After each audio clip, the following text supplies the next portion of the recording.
Good afternoon, good morning, good evening, wherever you might be on this earth of ours. Welcome to Emergency Management Associates, coming to you from the Area Command, 392 miles west of Kitty Hawk Beach, North Carolina. We want to welcome everybody here to our show tonight. As we've been doing for quite some time now, we're going to start off with the national anthem, and just prior to that, the Pledge of Allegiance. Would everybody please rise?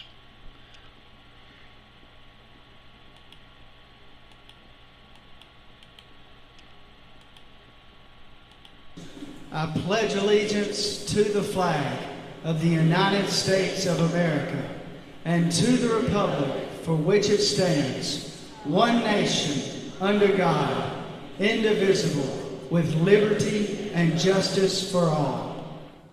Now would you make welcome, straight from Washington, D.C., the United States Army Corps Quartet. Yeah.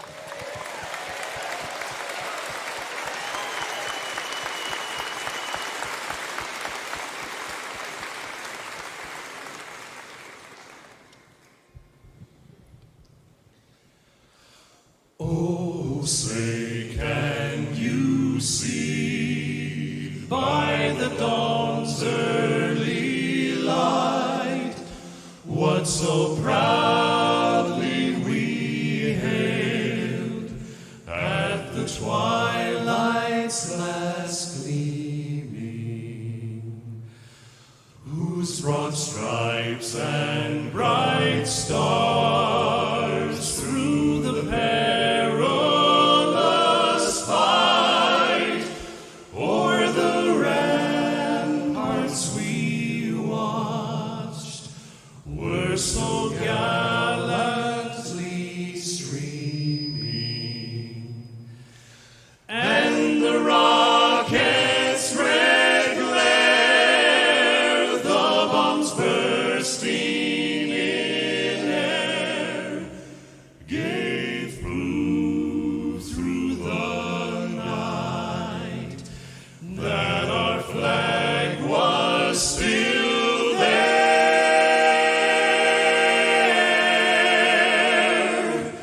Oh, say does that star-spangled banner yet wave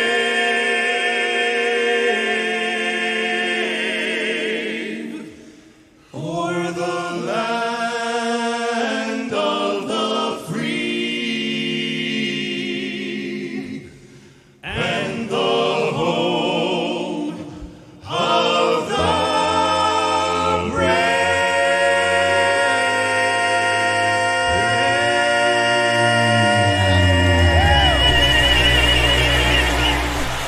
Oh yeah! Come on, folks, let them know it. Let them know it. Let them know it.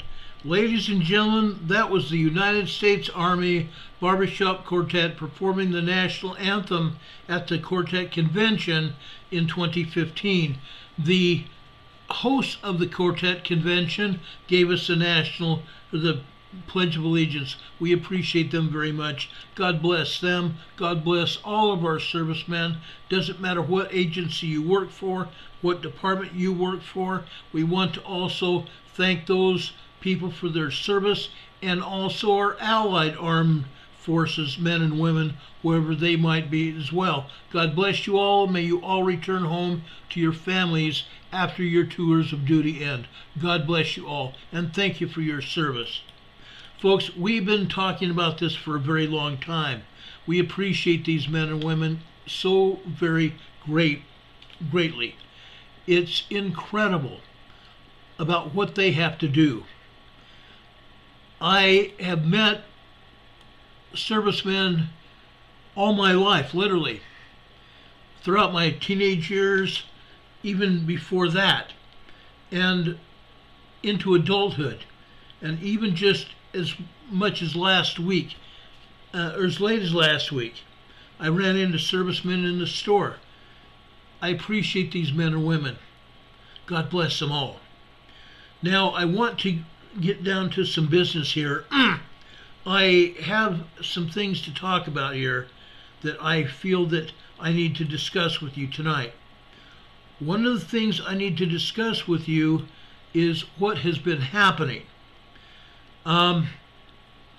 Those of you that know me know that I go to a great extent to make sure that I give you the latest news and information you need to be able to make decisions for your lives. I have been doing this for a very, very long time. We have gotten our hands slapped many times. So many times I've lost count of the number of times I've been slapped. But today I got slapped again. Those of you that are on Facebook, you're probably going to see fewer and fewer posts from me in your Facebook news feeds moving forward. And you deserve to know why. Many of you have seen fewer posts from me in the past, and I've just let it go. But I'm not letting it go anymore. In my videos this past week, I've commented about Tucker Carlson's release of the footage of video, 41,000 hours of video from Capitol Hill on January 6th. And Tucker Carlson has weathered the storm where he's at Fox News, and Fox News has weathered the storm as well and is standing behind Tucker Carlson. Many of Tucker Carlson's producers, videographers, and mucky mucks at Fox News also were with him when they reviewed the footage that was released by Speaker McCarthy from the House of Representatives. He's been taking the blunt end of the sword, but so have I. So have many of you that are in front of the cameras.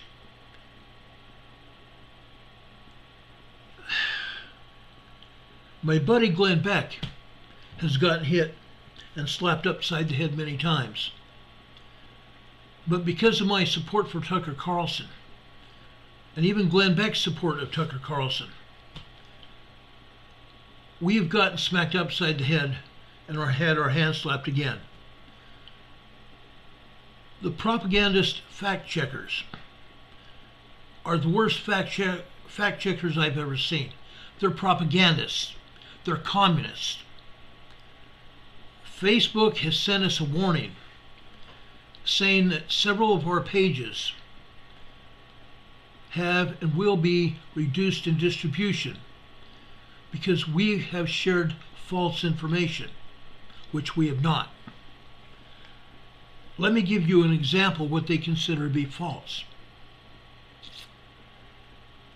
In the video that I showed you the other day, I discussed the case of a gentleman named Ray Epps, who is a man who was seen egging on the January 6th protesters on that tape, on that video. Yet he was never been charged with a crime.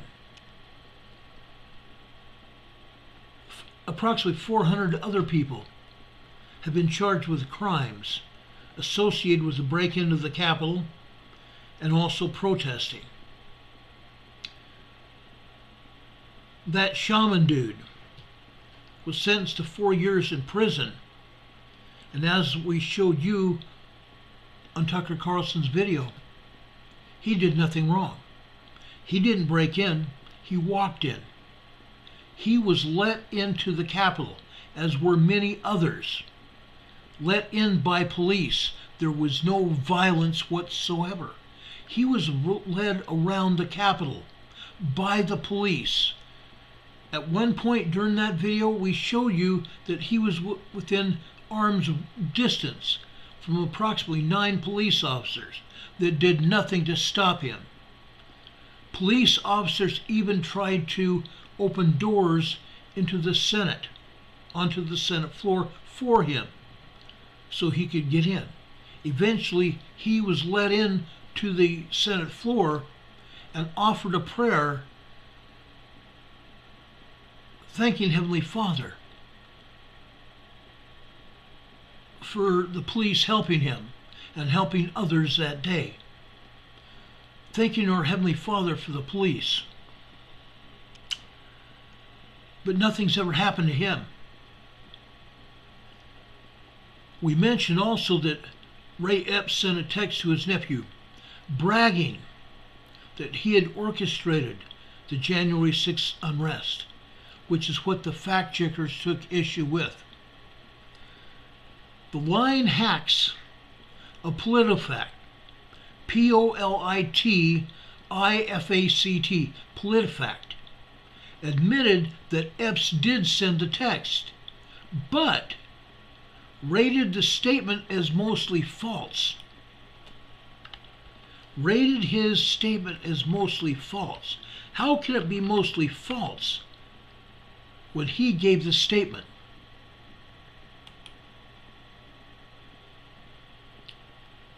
Why? How could PolitiFact or the fact checkers or Facebook or YouTube or anybody else take issue with that when it was Ray Epps himself that admitted that he was the one that did it? Why? Why? Because Ray Epps told the January 6th committee,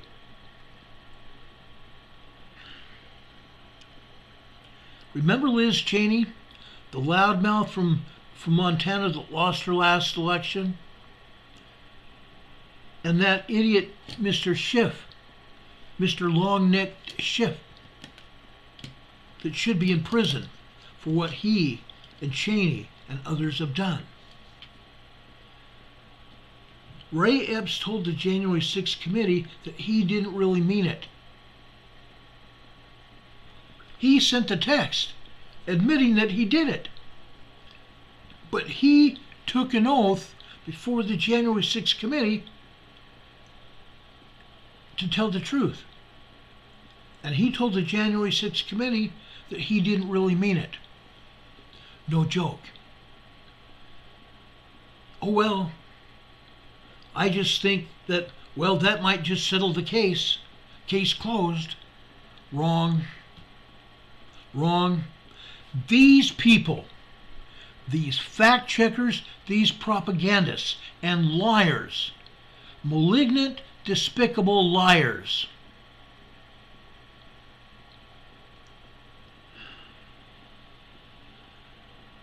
I was given the opportunity of issuing a correction to that video that I posted the other day, which would remove all the penalties that Facebook was going to impose on me, that they imposed on me in the past.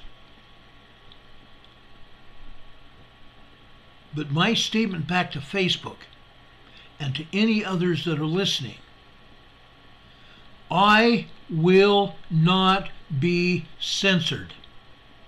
Read my lips. I will not be censored. To hell with the consequences.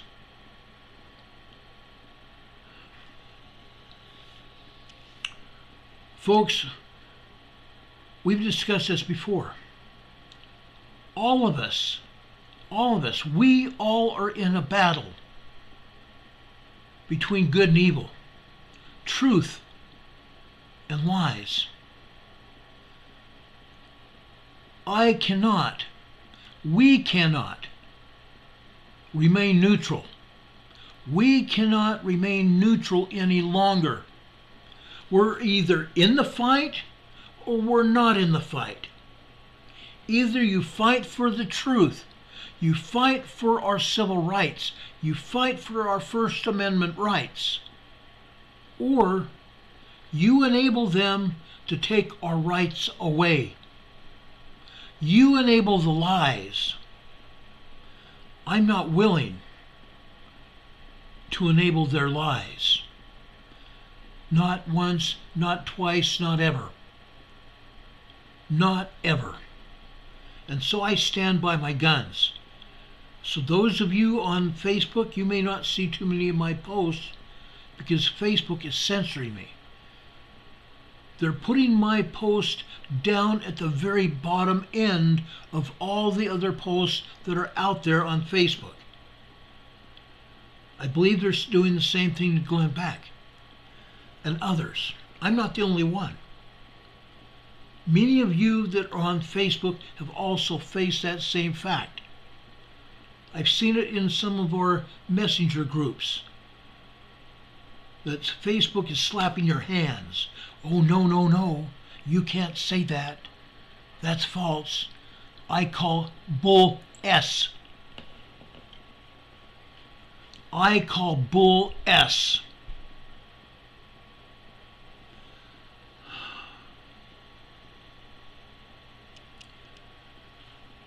Vicky K says I should consider going Rumble. I have considered that.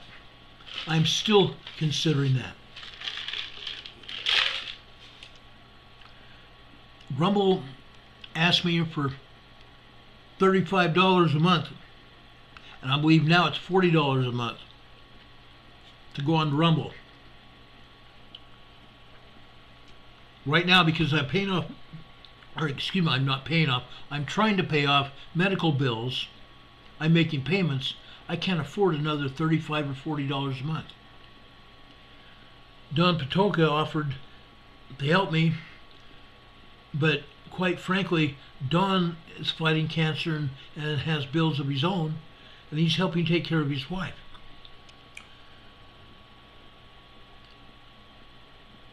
I'm going to meet this head on.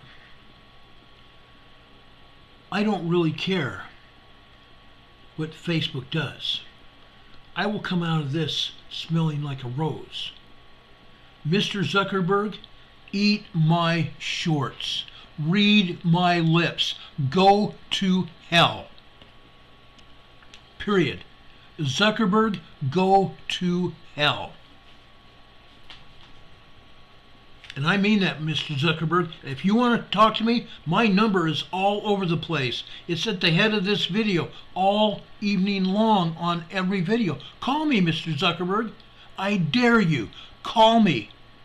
Let's talk. Because I don't care anymore. Attorneys are going to be after your butt. And sooner or later, we're going to take your butt down.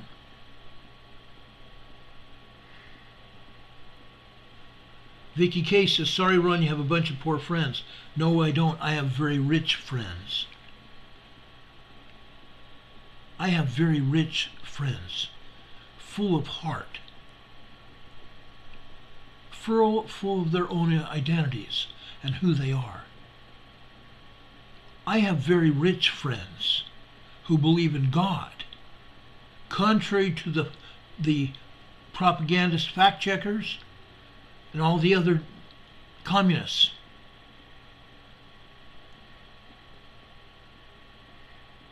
Vicky K says, I'm talking dollars. So am I. But I'm not just talking dollars. I'm talking about other things as well. Heather's saying, I wish I could hear what he's saying. Folks, I don't give a flying rat's frosty keister about Zuckerberg or any of the others. I'm going to continue to do my job here. I'm going to continue to bring the family, the Emergency Management Associates family, and anyone else that's listening to this program, I'm going to continue to bring them facts that's going to affect their lives, all of your lives. I'm not going to stop. Because I don't really care about these communists. I will be out there fighting. I will be out there in the forefront as I always have been. Zuckerberg and communists, come and get me. Come and get me. Because I have millions of others just like me, standing beside me, and we will kick your butts. Plain and simple. Anne-Marie, yes, I'm going to call Jim Jordan on Monday. I'm going to call a lot of other people on Monday. And I will take Zuckerberg down, and I am just about ready to take this platform down. Yeah. Because I'm done with him. I've been fighting for over 2 weeks to gain my old channel back. And all I get is mouth service. Oh, we're trying. I call BS again. Plain and simple. Like I said, you are either in the fight for truth, or you're going to enable the lives of communists that don't much care for the truth and don't much care about any of the rest of us. They're all in it for themselves. Plain and simple. Plain and simple. Now that I got that off my chest,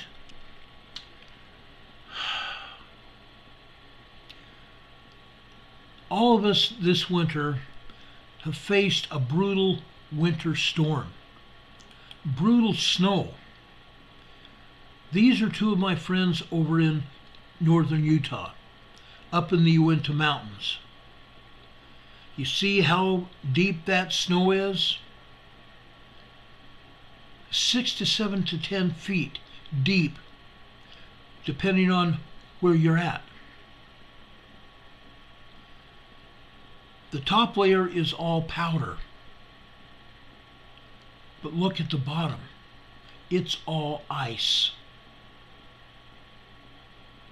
It's all ice. What I want to talk about is being prepared tonight. Emergency preparedness. I want to talk about flooding, preparing for potential flooding. In just a minute, I'm going to show you a video of the Oroville Dam in California. In 2019, we're thinking that the Oroville Dam may come down. The people in Oroville, California, were worried about the dam collapsing, and in fact, there had been many leaks, and the floodgates of the dam were damaged, and they had to let the water out of the Oroville Dam flow out to the ocean because they were considered to be in deep threat of that dam breaking and hundreds of thousands of lives downstream, including in Oroville, lost if that dam broke. As you saw in that picture a moment ago, snow has been falling literally all across this nation, in Canada, and around the world. Deep, long-term snowstorms, and we're not out of the woods yet. A lot of people here in the United States are going to be hit with snow this weekend, if you're not already. My friends there in Utah, they went out on Monday and recorded those pictures that they broadcast today. They had like 3 feet of snow in a 2-day period. That's what's happening across this country and around the world. Now, with that said, sooner or later this snow is going to melt. But some states here in the United States, some cities and towns around the world have gotten heavy rain and have been facing flooding. I showed you the picture over in Australia, Queensland, Australia. They got nailed with a cyclone of 125 mile per hour winds, a Cat 3 storm. Guess what? Those storms are going to continue to pound us. Heavy rain may bring increased flooding risk. If gutters and inlets are full of snow and debris, We don't anticipate major runoff until May, but you should start monitoring your property now. As you could see, my friends in Utah, that was their front yard. Snow may start melting within the next few weeks, but fully within about a month. No one anticipates heavy runoff until May, but it's going to happen, and you should start monitoring your property now. Here's what you should be doing to be proactive and prepared. Those of you that live with rain gutters around your homes, preventing your homes from being flooded, inspect your rain gutters and your downspouts and confirm that they are clear of snow and debris and ice. Be sure your storm drains closest to your home and the area around them are clear of any debris as well. If necessary, call your cities and towns' street departments to come and clear those gutters, those drains closest to your home, clear them of debris. Pay attention to your landscaping, making sure your water drains away from your home. If it doesn't, I would advise you to please go out with your shovels and start digging a little trench. It wouldn't take much of a trench. 6 to 8 inches of movement of rock and debris and dirt, opening up a trench away from your home out to the street will prevent your home from being flooded. Pay attention to your landscaping. Make sure the water drains away from your home. Keep your children and your pets away from potential flooding and drainage areas. What you should know: if you encounter a flooding emergency, call 911 or your local emergency number wherever you live to get emergency help. For non-emergency questions or concerns, call your public utilities and leave them a message if you don't get through to a person. Call your public utilities and try to talk to them. If not, leave a message for them. That way, you're going to get your information out to protect you, your family, and your home. We've had more snow than any of us have ever seen. We talked about Buffalo, New York a few weeks ago. They were hit by 2 major storms, and they may still get hit again this weekend. Heavy snow is going to hit the eastern Atlantic coast in the terms of a nor'easter. Heavy winds, high winds, and heavy snows are going to hit the upper tier of the United States and the southern end of Canada this weekend. The southern part of the United States may get wind and rain. I urge you all to pay attention to what is going on around you, especially this weekend. Starting Sunday here in North Carolina, right here where I live, we have had 70 and 75 degree temperatures most of this week. Well, guess what? At night, those temperatures have been dipping down into the 40s and the 50s. And last night was down into 35 degrees. Tonight, it may dip into the 30s and below. Watch for flooding. Watch for ice buildup in your yards, on your sidewalks, and around your house.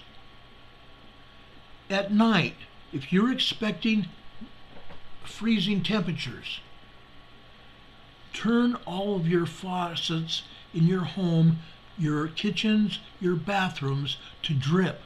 Let them drip to keep your pipes from freezing. That will prevent a pipe burst in your home, preventing floods inside your home and damage. I'm trying to give you some emergency hints. This is serious. Okay? Richard Smith says a woman was on with 911 when she drowned in her car. Emergency personnel couldn't find her. It was a sad state of affairs all around. I agree, Richard. It's sad. If you encounter flooding areas, stay away from them. Do not attempt to cross a flooded road. 12 inches of rain can take you downstream if you get out of your car. 10 inches of water on the road could wash your car away. Yeah, 10 inches of rain. 10 inches of rain on the road can wash your car down the street. Pay attention, guys. Don't you be a fatality this weekend. Stay away from flooded roads and bridges especially. I saw a picture of a bridge in Washington where the water was up to the top of the bridge and about to go over the roadway. Folks, stay away from those bridges. They can get washed out by that flooding, the rapid flooding water there. If the water is lapping at the top of the bridge, the bottom of it, it can wash out that bridge. Don't take a chance. Stay off of those bridges. Okay? Take precautions. I've asked everybody to have an emergency preparedness kit in your car. We've asked those of you that are traveling to make sure that you have like 50 to 100 pounds of sand in the back of your car, especially to provide extra traction for you, to weigh down the back of your car or the front of the car in case you have front or rear wheel drive, so you will have traction. If you get slidden off or slided off the road, you can use some of that sand or kitty litter under your tires for traction itself. Make sure you have shovels. Make sure you have tools to work on your car in case you break down. Make sure you have adequate gas and oil. Put extra oil in the back of your car for emergencies. If you have that little bottle of windshield wiper fluid, make sure you have that washer fluid that's for below 0 temperatures so it doesn't freeze. Otherwise, your washer fluid will freeze on your windshield or won't work at all. And then you're going to be up Crud Creek without a paddle. When you try to see through your windshield, you can't. Don't do that. Be prepared. Make sure you have food and water in your car. If you have to leave the car for any reason, take your water with you. That way it won't freeze and make a mess in your car. But bring that water back to your car when you're out traveling the roads. Make sure you have food. Make sure you have sturdy shoes with tread on the bottom of them. That way you're going to stay on your feet when you have to be out on that slippery ground. Food. Food, guys. You have to have something to eat if you get stranded. Make sure you have blankets and extra jackets in your car for everybody that travels with you, so you all will stay warm. Make sure you have ways to stay warm inside your car if you slide off the road or become stranded. Don't take a chance on running your heater, running your car to provide heat if you don't go to the back of it and with the shovel away the snow so the exhaust pipe can blow out the exhaust into the atmosphere. Otherwise, it'll come right back into the car and you'll die. Don't do that. Have a shovel in your car or 2 shovels in your car. We've been talking about this a lot. Make sure you have those things with you. Now, I want to show you the Oroville Dam. This is a little news report. It's not that long, but it's like 3 minutes long.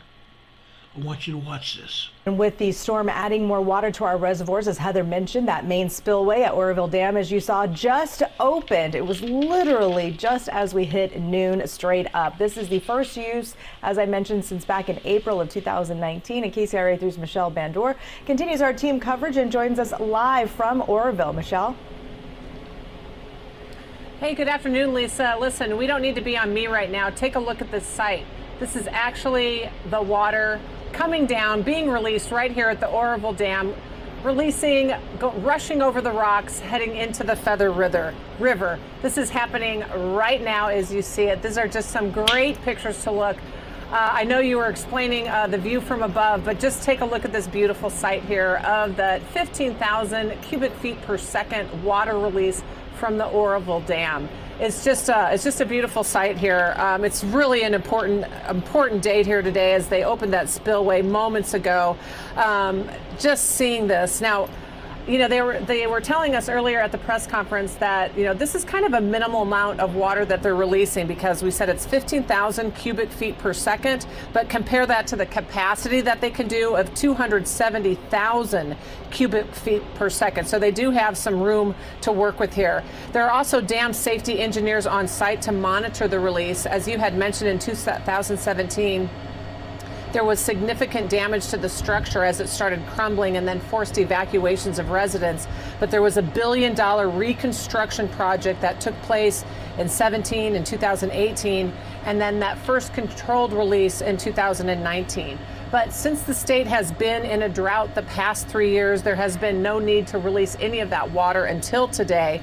And at that press conference early this morning, the deputy director tells us, this is what he said: the operation of the spillway is intended to keep the lake at certain elevation to hold reserve storage from upcoming storms to provide that flood protection. And to give you an idea of the numbers here, the elevation as of today at the lake is 840 feet. The capacity is 900 feet. That has risen 180 feet since December 1st. So Lake Oroville almost at full capacity here. The DWR, the Army Corps of Engineers, monitoring the upcoming storms to see if they need to up the release here of the water at the Oroville spillway. But this is what is happening here today, releasing that into the Feather River. That this is a site that people haven't seen since 2019. A lot of people standing by here watching, really excited for this, and also for, you know, recreation that can happen later here today. We spoke to one man who says it's exciting for more fishing happening here. So we're going to wrap this all up for you. I have a lot more information for you coming up in our later shows, but this is what's happening live here at Lake Oroville. Lake Oroville.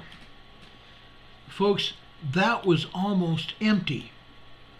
Literally almost empty 2.5 months ago, 3 months ago. Now it's full. All of the dams in the western states are full. And the snow runoff melting is going to make those dams even more full. I hope some people from your states or cities and counties keep their heads on their shoulders and don't release all the water that they've done in past years. That's caused those dams and reservoirs to go down, to empty out. Please, guys, if you are from a state, a city, a town, and you're in charge of this water, please, for your sakes and ours, make sure your dams stay full. Your reservoirs stay full so that you have enough water for your people That's important. I don't know how much stronger I can make that statement.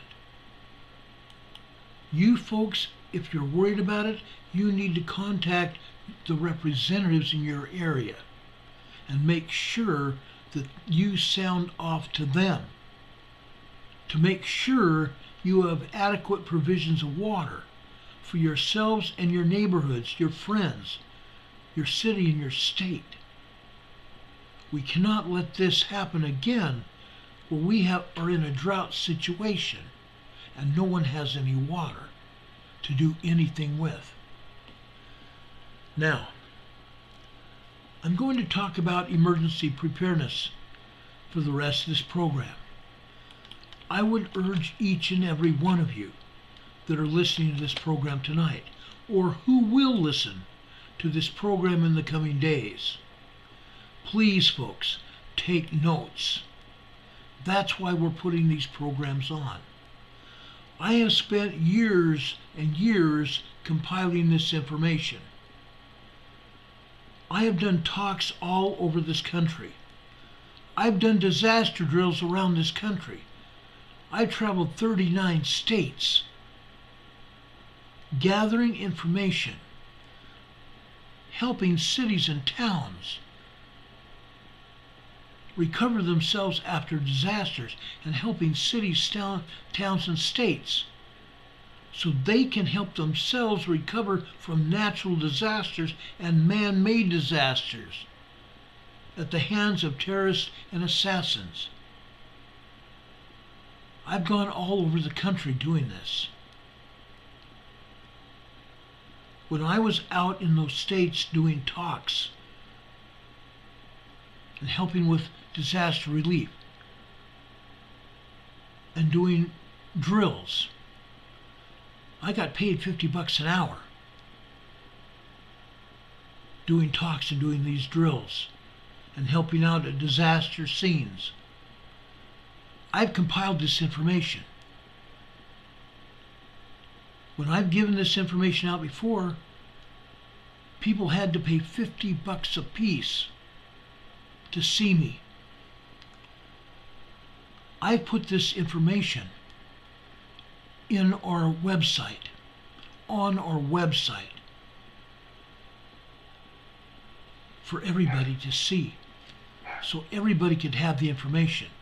I'm putting this information in this program tonight, so anyone that listens here is going to have the information you need to survive whatever happens, including assassins, terrorists, man-made disasters, and natural disasters.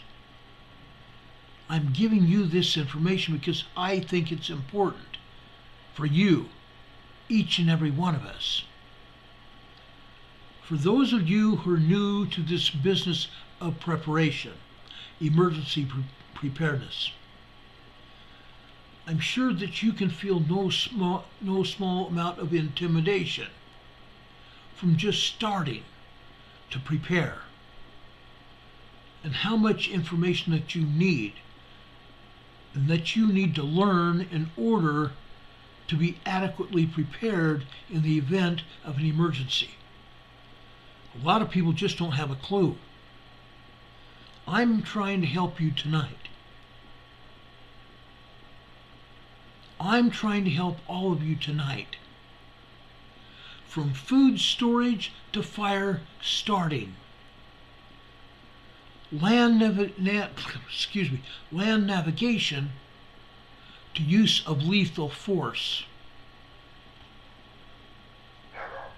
The sheer breadth and depth of this subject is almost bewildering. I know, I've been there. Especially if you aren't coming in from a life of doing this. I've been doing this since the late 70s and early 90s because I was helping my parents with their church. They were putting on preparedness dinners, trying to teach people to use their food sparingly And if they had emergency food storage, how to use it so that they could survive a disaster or any kind of emergency in their lives, including unemployment. Yes, that's an emergency. If you haven't come from a life of doing this, you might feel that this is an impossibility in your life, but it's not. You can do it. I'm here to tell you about it because I have done it. I'm going to try to impart to you some of the hard skills that I have learned over a lifetime. We don't want you to feel overwhelmed. We don't want you giving up on the prospect of taking responsibility for all facets of your own life and your survival. Not that long ago, it wasn't called prepping. It was just called life. It was just called life. Life like your great-granddad or your grandparents lived. But to help you get a jump start on focusing your efforts and your energies, we have put together a checklist of the most essential basic items, the most essential basic preparedness items for beginners.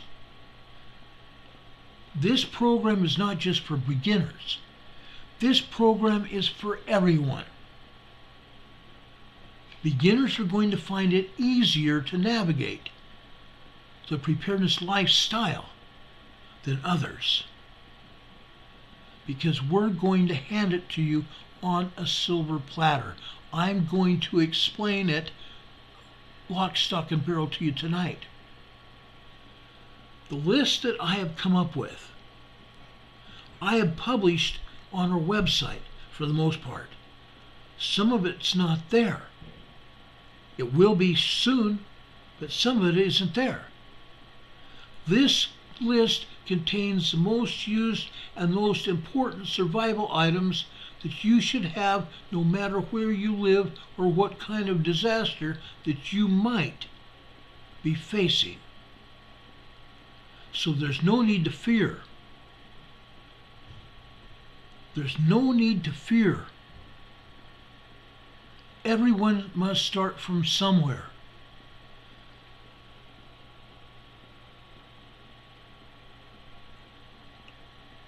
I am, for all practical purposes, Emergency Management Associates. I have brought all of you into this years ago, nearly 4 years ago. We are truly associates in this matter of emergency preparedness. And we are here with you.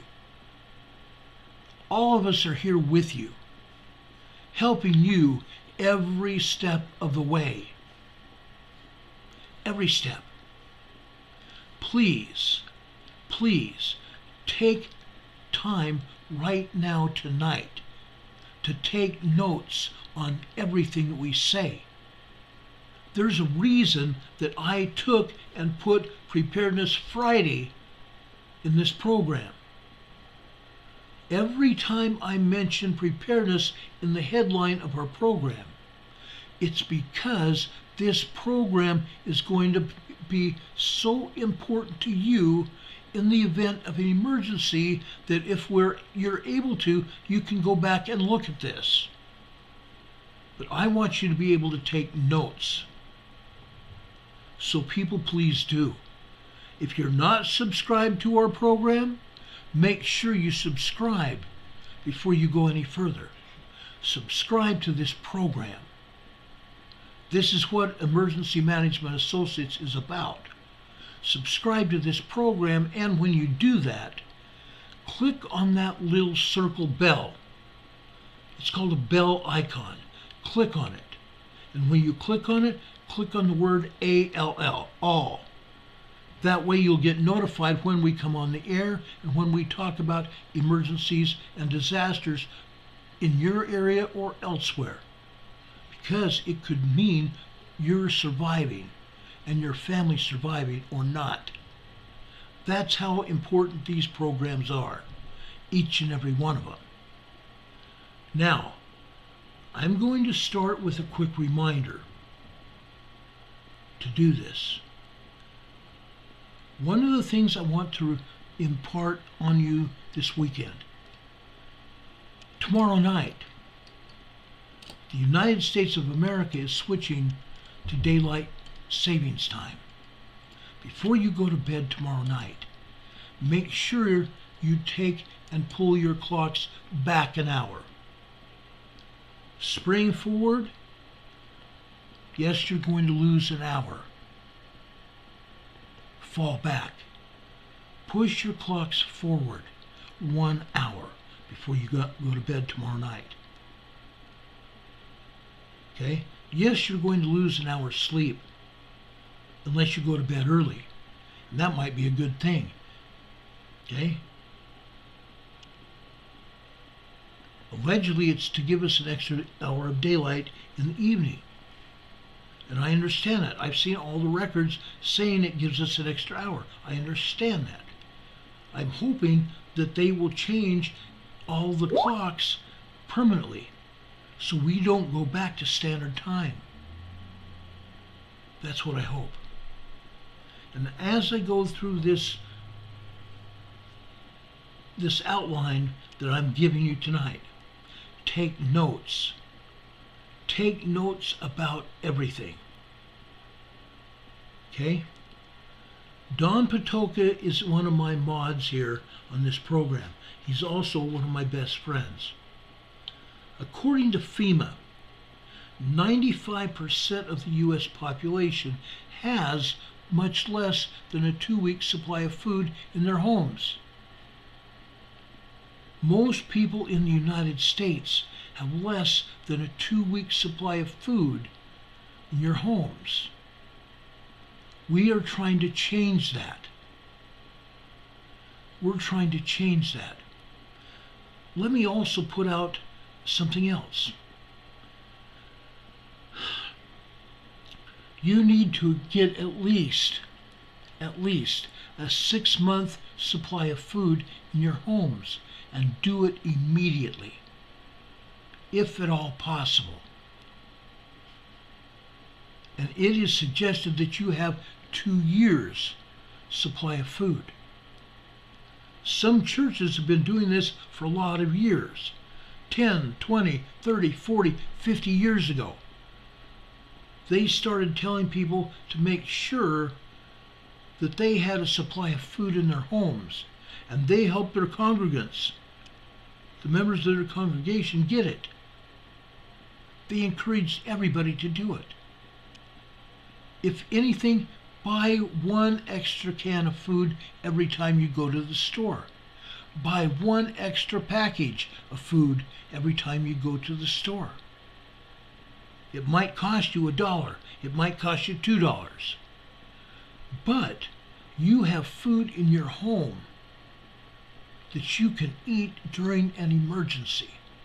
And if you do that enough, you're going to be able to come up with that 6-month supply, that year supply, that 2-year supply, just by adding 1 package or 1 can of food every time you go to the store. And then you be careful with what you eat. Most of us are fat, me included. Most of us could use to lose a few pounds. Guess what? Cut back on the amount of food you eat, and you're going to have more food in your food storage, in your food supply in your home. Okay? It's right up here. Think about that. Now, I'm going to give you a list here. Write this down. One of the things we're going to talk about tonight is shelter. We're going to talk about water. We're going to be talking about food and cooking. We're going to be talking about light. We're going to be talking about clothing. We're going to be talking about communications. We're going to be talking about tools. We're going to be talking about knives. We're going to be talking methods of protecting yourselves. We're going to be talking about medicine and medical. Things that you need to have in your own medical kits. We're going to be talking about bug out bags, or BOB, the Bob. Bug out bags, the Bob. Okay? Those are the 11 things we're going to be talking about. Write that down.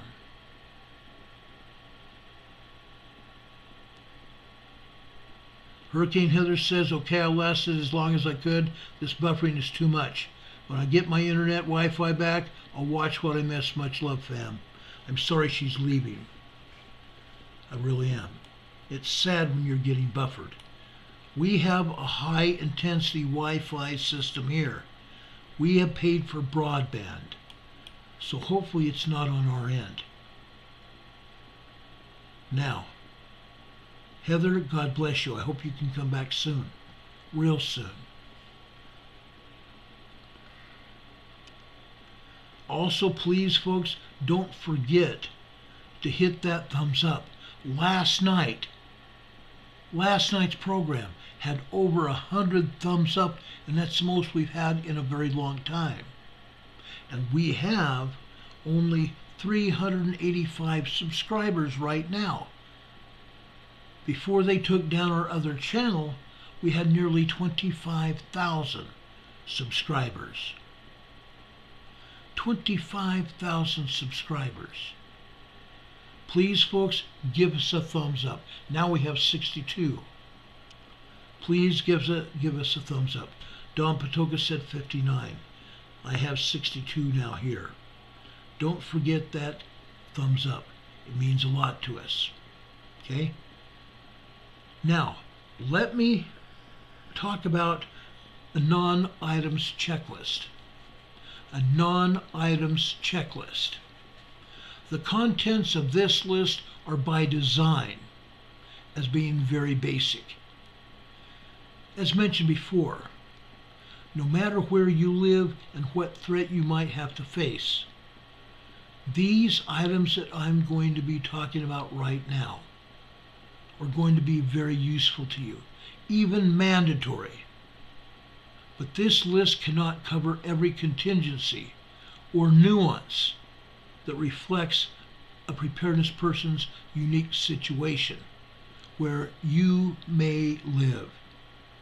It can't cover everything, but we've attempted to cover almost everything.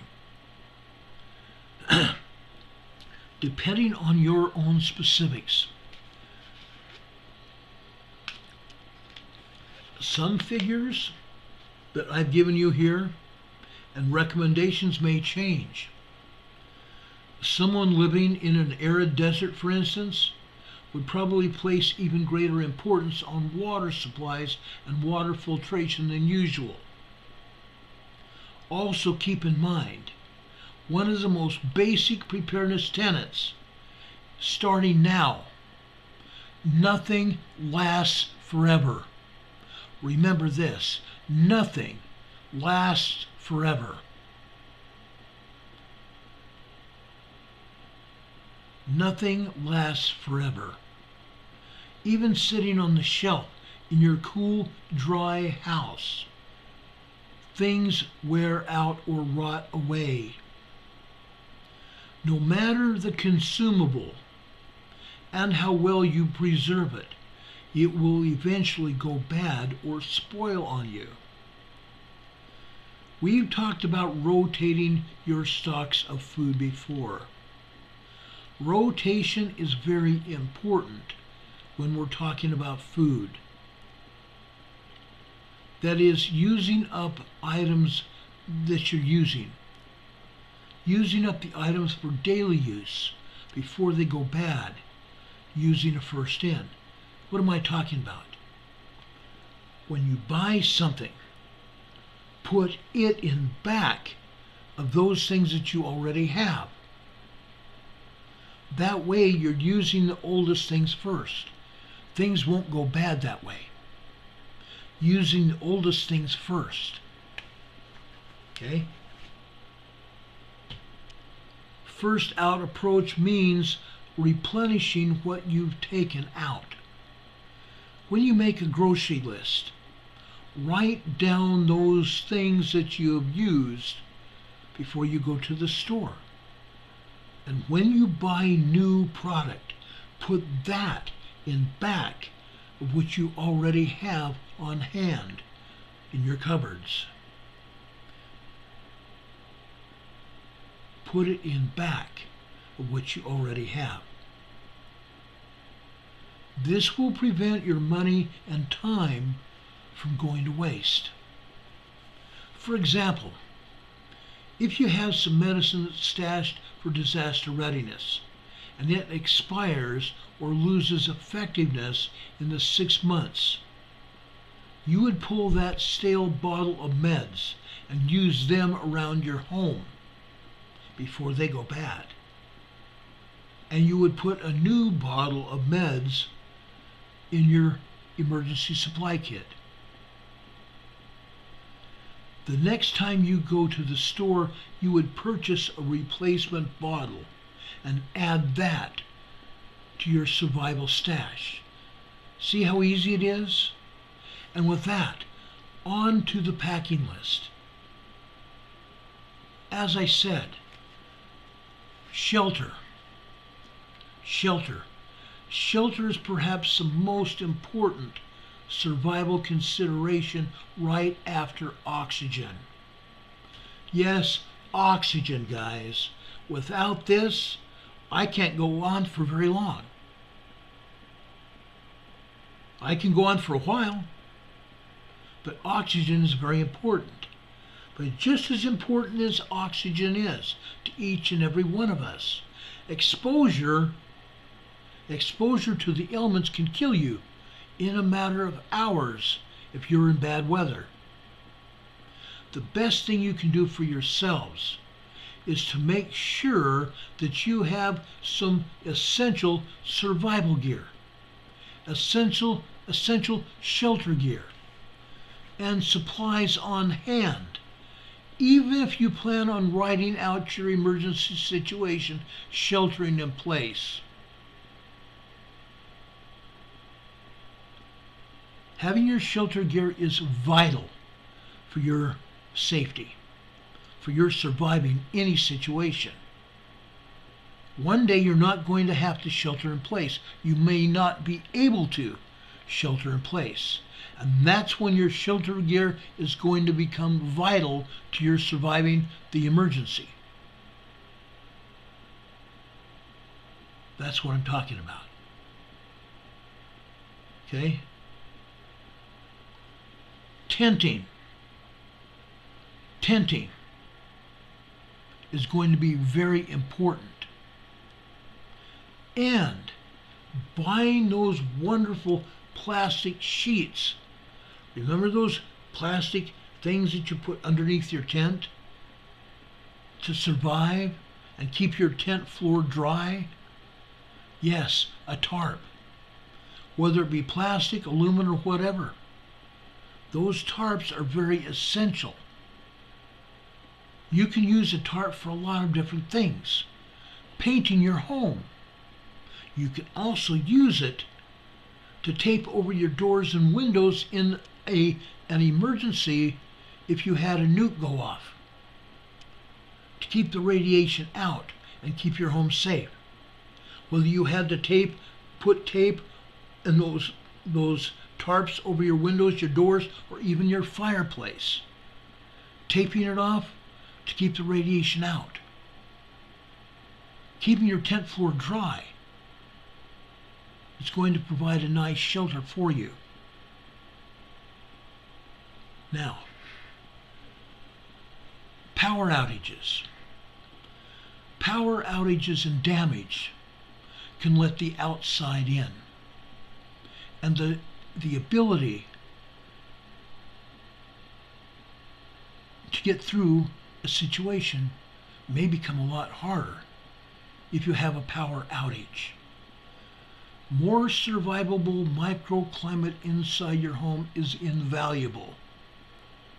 Making your home a microclimate in and of itself. That's why I'm talking about those plastic tarps, aluminum tarps. Making your home in shelter in place is going to become invaluable. You should get a good tent in case you can't shelter in place. An appropriate size for your family of your household. It might be you and your spouse. It might be you, your spouse, and your children, and your dogs, and cats, or whatever pets you have. Those are family members too. Do not ever let them out in the environment during any kind of emergency. Don't let them out and freeze in these horrible, untenable temperatures. Whether it be too hot or too cold, don't let them survive in that. Bring them in your home, bring them into your tent. Now you can prepare for your animals in your tent, just like you can with your children. You can tell your children that tonight you're going to put up a tent in your living room or in your kitchen if you have a large enough area. You're going to pitch a tent in your house and pretend you're surviving an emergency. Bring your kids in there. Bring your pets in there.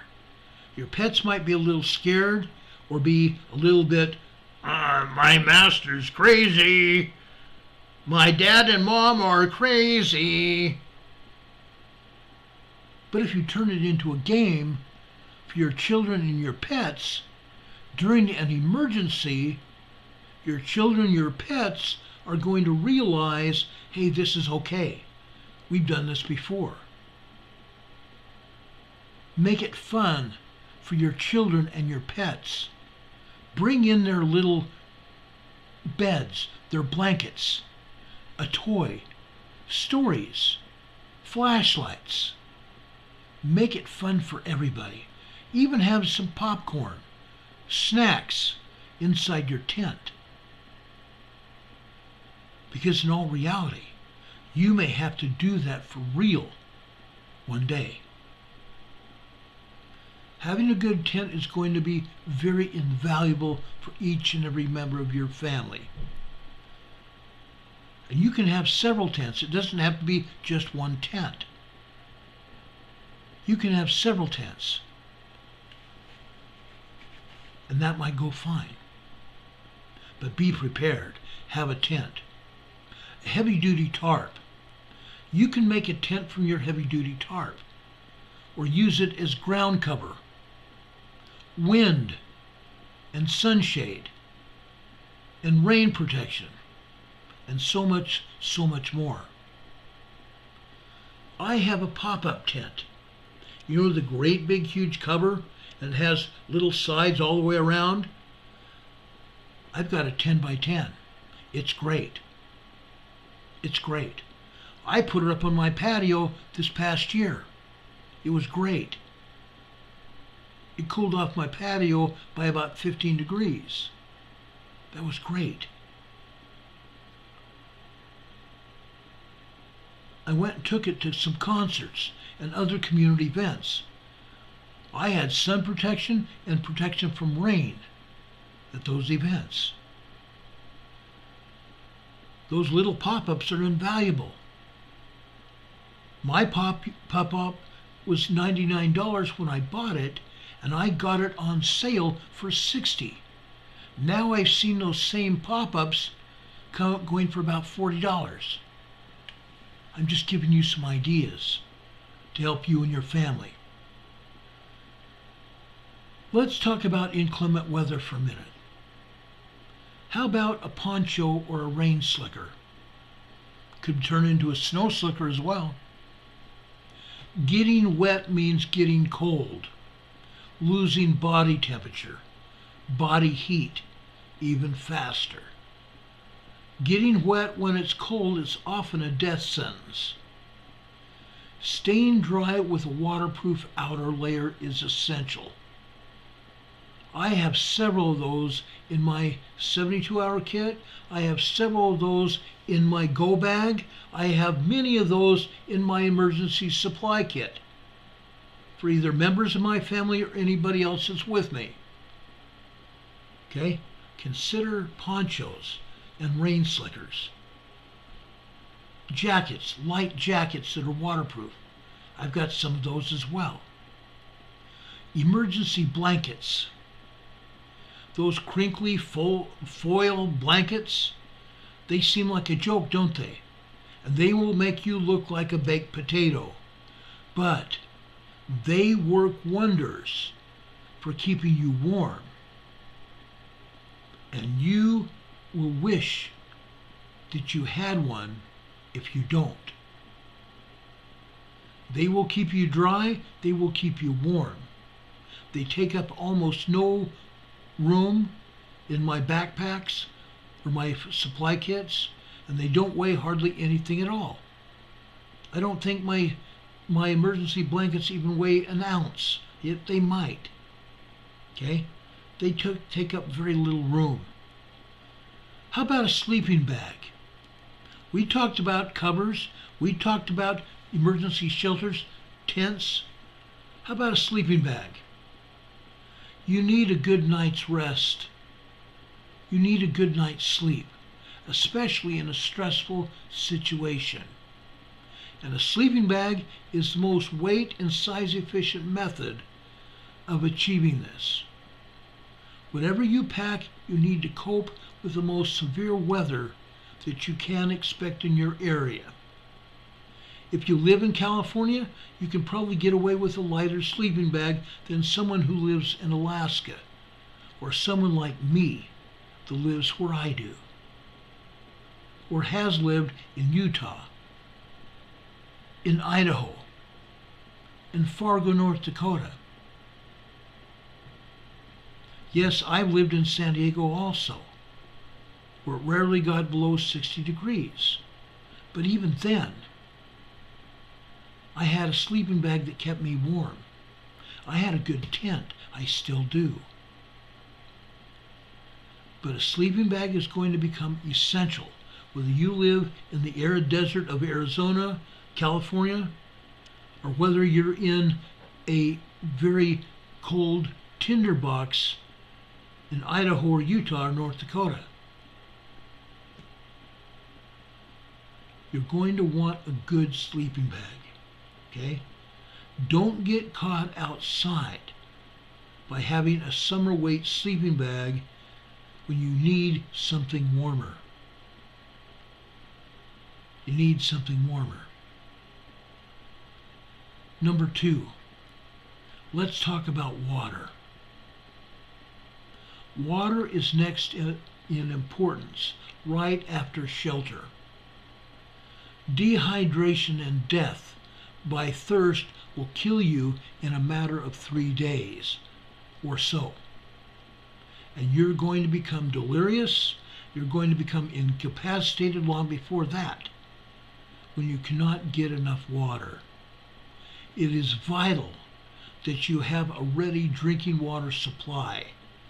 Portable water, potable water, water that you can drink and cook with, and the tools to produce clean, drinkable water from other sources, man-made or otherwise.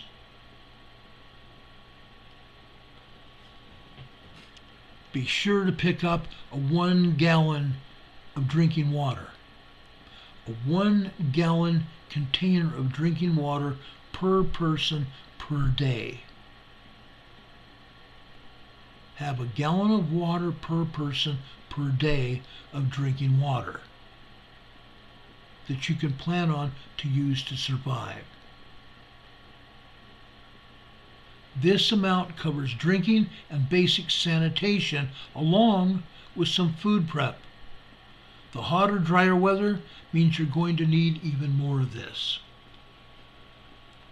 I have 5 months of survival water. Just here in my home for my dogs and cooking.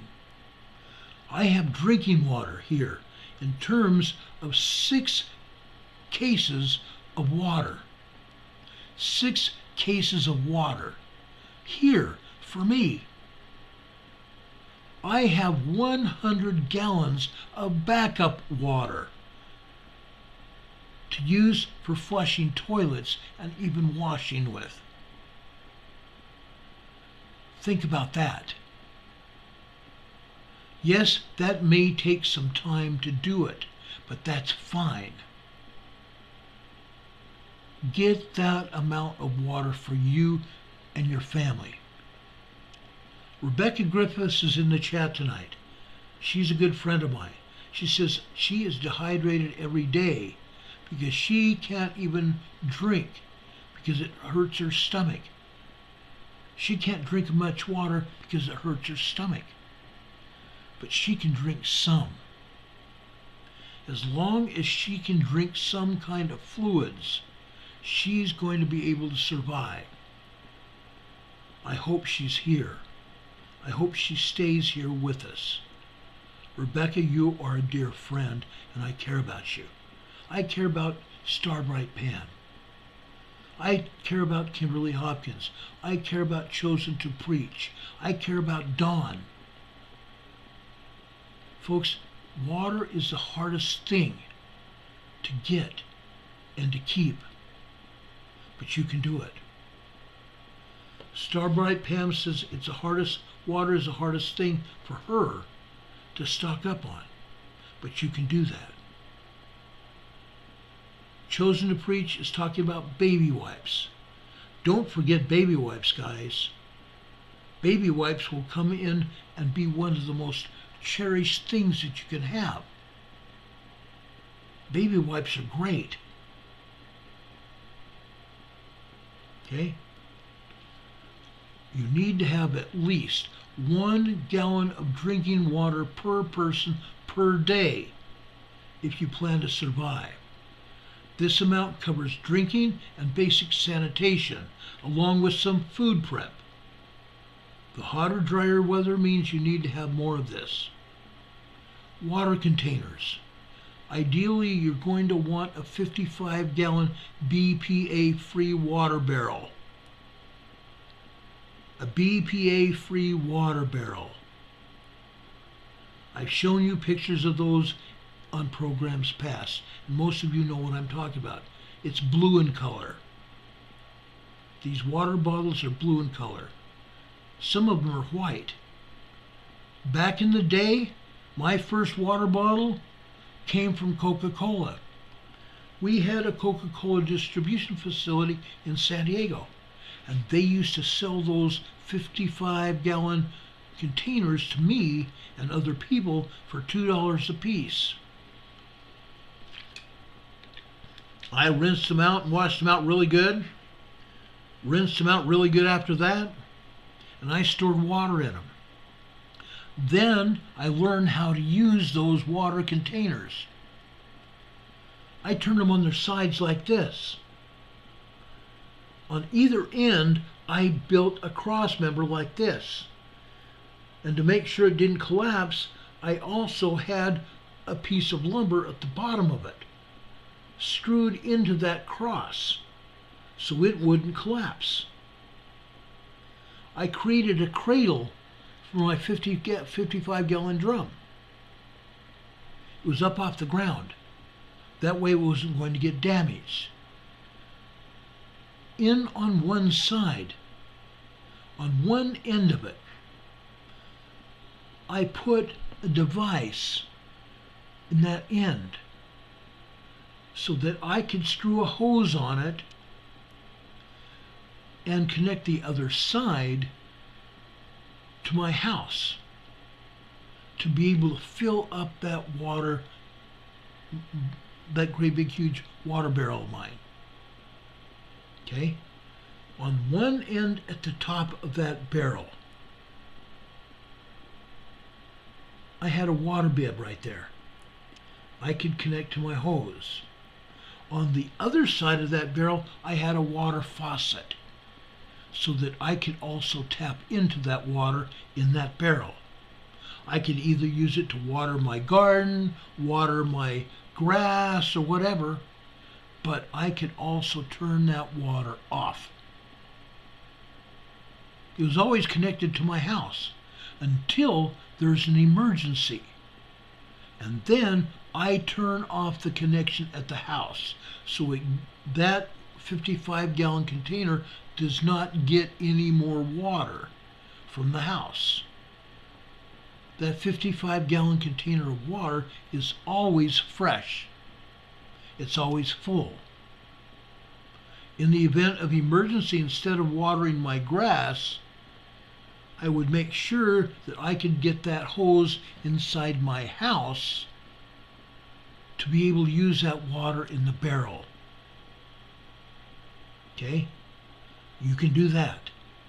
I've seen it done and I've done it.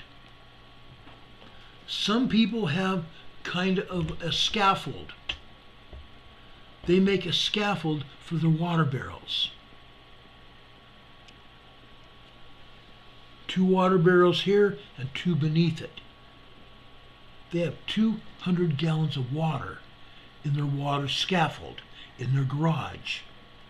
And they've done the same thing with their barrels. They keep them full, and they always are using them up until the time that there's an emergency.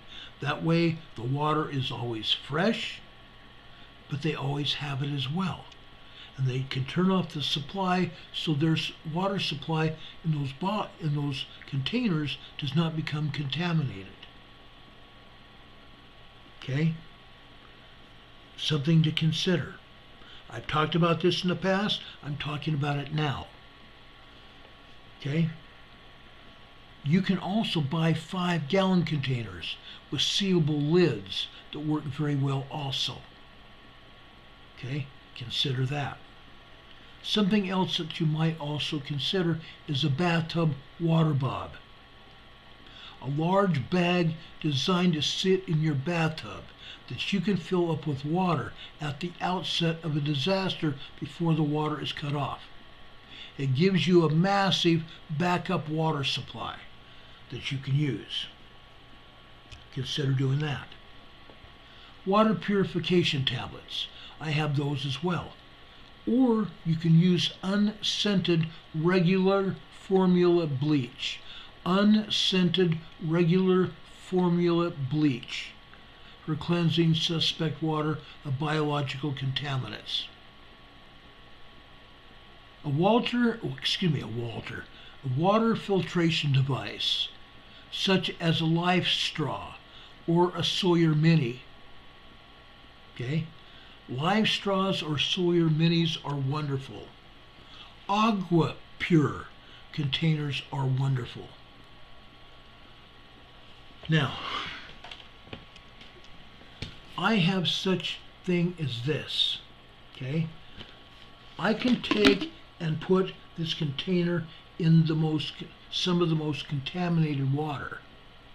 I can fill it up.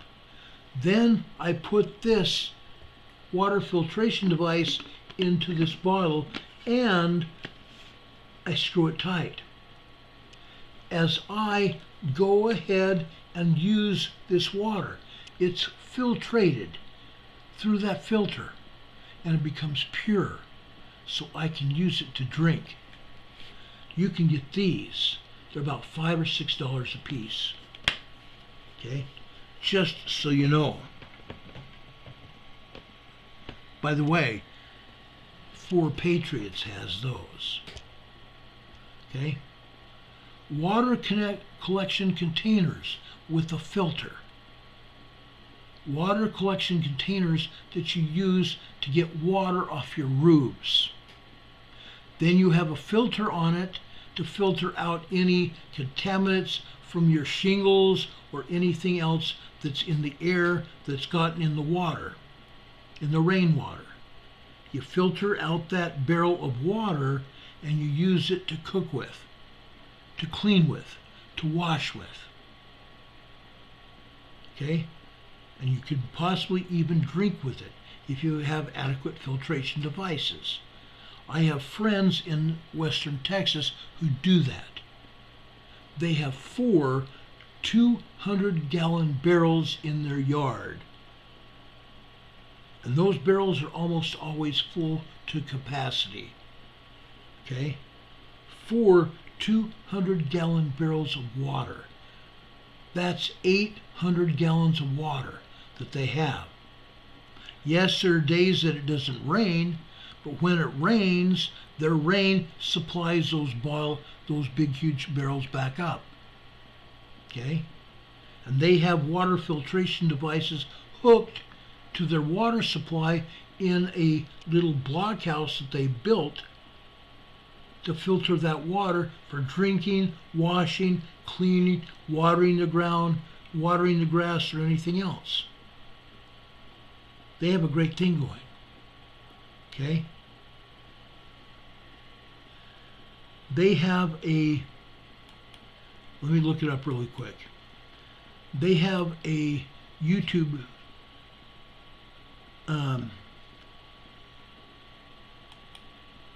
videos that they have called Life Uncontained. Life Uncontained here on YouTube. Okay? Great people.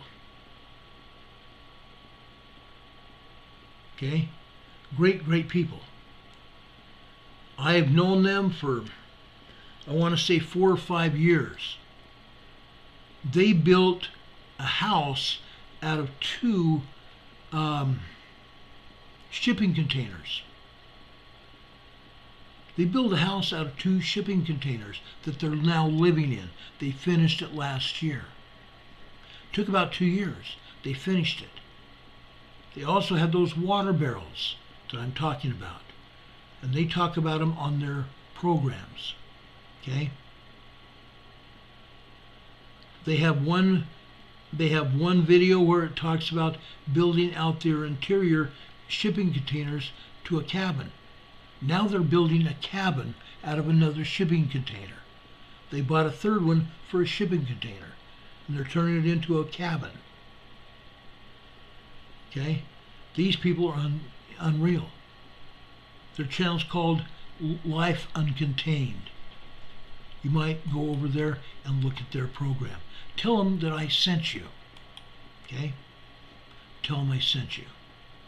So water collection containers with a filter are going to become invaluable if you can. In Colorado, they made it illegal to do that. Now I'm told that they have come back and they're now have made it legal to store your own water. Okay? Rochelle D is asking, what about reusing water from a dehumidifier? Is that drinkable? I would say filter it. Filter it. Okay? Filter it. Don Patoka says water storage of using an eyedropper using approximately 60 to 70 drops of unscented bleach per 5 gallons of water. If the water looks pretty clean already, you can use a little less bleach. Check the expiration date on the bleach bottle. Okay? That's also good advice. Okay? Let's talk about food and cooking. Food and cooking. During a disaster survival scenario, and we talked about one about 2 weeks ago, you're going to need calories for fuel to keep getting work done. That and food, especially hot, nutritious, good food, is a huge morale booster during rough times. Just start out preparing. Start with a preparing mindset so you can more easily and painlessly start building your emergency food supply by adding an item or 2 each time you make a trip to the grocery store. Something as small as 3 square meals for each person for 3 days will cover you for 90% of the things that might happen. Okay? That's why I did this. That's why I first did this. Okay? You're going to see this. Okay? It's a 72-hour food kit. A 72-hour food kit. Okay? This I got from 4 Patriots Food. I've got a few other food kits as well from other sources, but these are good for 25 years. If you're interested in this, you can go call 1-800-607-0943. 1-800-607-0943. Tell them that I sent you there. Right now, you buy one and they triple your order. You buy one 72-hour kit and they will triple your order for a very limited time. So tell them that. Tell them that I told you to call and get and take advantage of that offer. Okay? 3 square meals a day for each person for 3 days will cover you for 90% of the things that might happen. That's a 72-hour kit. And that's good, nutritious food. I've eaten it. It's really, really good. Okay? Call 4 Patriots. They'll help you. Okay? Now, you're going to want about 2,000 to 2,500 calories per person per day for high activity fueling. 2,000 to 2,500 calories per person per day if you're going to be very active. But you can ration it out to stretch an existing supply and go on for much less. A lot of the meals in this 72-hour kit, sometimes I've turned it into 2 meals apiece. They may have had 1 meal in that package, but there's enough food there for 2 meals. You can ration it and make it last longer. I've done that as well. Grab your grocery list and add the following things to your grocery list. Add the following things to your grocery list. Non-perishable calorie-dense foodstuffs. Non-perishable calorie-dense foodstuffs. Staples like flour, honey, pasta, rice, and beans. Staples like flour, honey, pasta, rice, and beans. Canned and vacuum sealed foods like meat, soup, veggies, and so on. Canned and vacuum sealed foods like meats and soups and veggies. 4 Patriots also has those. You can also go to LDS, what is it called? They have a special site called, hey Don, can you tell me what that's called again? My mind had a brain fart. There's a website that the LDS Church has that you can go to that site and they have canned and vacuum sealed foods that you can buy from them. Okay? Especially if you live in Salt Lake City or anywhere in Utah. It's called Desert Industries. You can go over there and you can buy foodstuffs, okay, from them. Okay, he just put it up in the chat. It's called Desert Industries. Look them up, okay? Let's talk about survival foods. Stockpiled survival food. I just showed you the 72-hour kit. Guess what? I have got a tote. A 30-day supply of food in that tote. And like I said, most of the meals that you get in these 72-hour kits, you can make those meals last even 2 meals instead of just one. Okay? Think of survival foods. 72-hour kits. Stockpiled survival food. 4 Patriots Foods. And there are several other companies like that. Okay? Richard Smith says pemmican. I've eaten pemmican. It's good. Also, for those of you that have stored food in your house, some of you may have canned foods, and you're going to have a can opener. Don't forget your can opener. And I recently had one handle break on my can opener, so I had to buy another one. So I'm also going to the store the next time I go, and I'm going to buy another can opener, so I have 2 can openers in my house, in case one of them dies on me. It's happened already. Now, some of you can't drink straight water. I understand that. You might consider drink mixes and electrolyte replacement powders for fast energy and variety. Think about that. How about basic dining utensils and disposable plates and napkins? Consider that. Every time I've ever been to a fast food restaurant and they have given me plastic silverware, I put it away for a rainy day. That way I don't have to go to the store and buy plasticware and put it in my 72-hour kit, or put it in my food storage kit or my survival kits. I've got it. Also, you might consider getting a portable camping stove. A portable camping stove. You can get those at Target, you can get them at Walmart, you can get them at REI, you can buy them at Shields, any outdoor store. Any outdoor store. An Army supply store. Okay? They're all over. Army supply stores also have those. Consider a portable camping stove.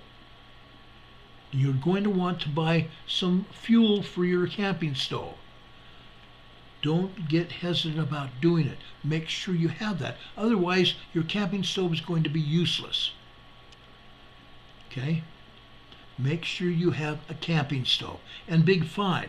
Rob Vogel's in the chat and he said Big 5. I forgot about Big 5. Big 5 is an awesome store. Okay? Rachel D says, I seen a video of a man opening a can with a spoon. Yes, I've seen that too. Do not use a knife and stick the knife in the top of a can. If that knife were to break, guess what? It's going to cut your hand. Don't do it. I've seen a lot of people do that. Don't do that. Okay? Please don't do that. Now, fuel. If you live in an area where wood is plentiful, I would question whether you need a stove.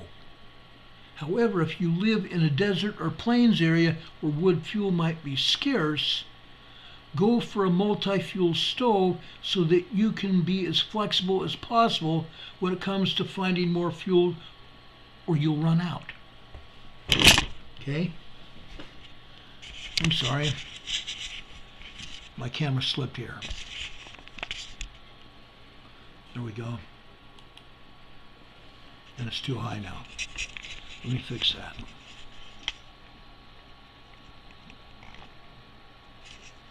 Sorry. My camera slipped. Sorry about that, guys. There we are. We're back. We're back in the business. Consider these things, guys. There are a lot of different options. Okay? There are many options that will work with gasoline, diesel, aviation fuel, and more. I have even seen somebody putting a grill, a metal plate on top of their car engine. A metal plate on the top of their car engine, and it heats up in the heat of the day if you run your car, and you can cook on that grill. I've seen that happen as well. There are a lot of different ways you can do this. Okay? Now, We talked about light. When I gave you all those options in the beginning of this program, light was one of them. Okay? Light was one of them.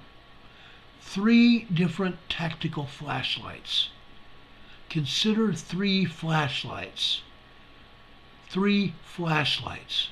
Okay? On my desk today, right here, right now, I have flashlights. I've got my police light that I showed you the other night. It's right here. My police flashlight, machined aluminum flashlight. It's pretty bright. It's great, in fact. It's great. This flashlight, called the Halo XT, you can get this from 4 Patriots. You can get this from 4 Patriots. The Halo XT flashlight, right here. This is a solar panel. It's also a work light. I can press the button on this flashlight and I can light this up to use it as a work light. I can also use this as a normal flashlight. Then clicking it again, I can use it as a signal light. A long distance signal light that's visible for a mile away. A very bright white light. Clicking it again, I'm able to use it as a strobe light for signaling for help. Okay? 3 flashlights in one. It's also got a magnet here. I can put it on my refrigerator. I can put it on the dashboard of my car or anywhere else, so that I always have this flashlight available with me. It's also got a cutter here. It's got a blade right here, right here. Okay? It'll cut seat belts. It'll cut paper. Okay? It's great. On the back of it, on the bottom, okay, it's got right here a compass. A great compass. It's a great compass. Okay? But I can screw that compass off. I can put it flat on a map. And I can make sure that I can see where I'm at on the map, and I know where I need to go from there. I can orient the map with this compass. Okay? It's great. Also, look at this. Okay? Look at this. I can charge my phone with this flashlight. It's got a USB port. I can charge the flashlight with this USB port as well. That mini port is for charging most phones. And then I have an adapter for other cell phones that won't charge with this mini USB. I've got an adapter for that. So I can charge my cell phone with this flashlight. It's invaluable. The uses for this flashlight are invaluable. No, I wouldn't recommend pounding nails with this flashlight. But this flashlight can be deadly as well. Okay?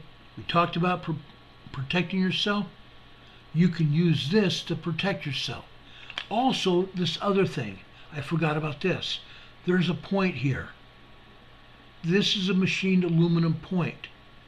In the event that you were underwater and you have this in your car, and your car is filling up with water, you can tap this on the window and you will be able to break the window just by tapping this on the window.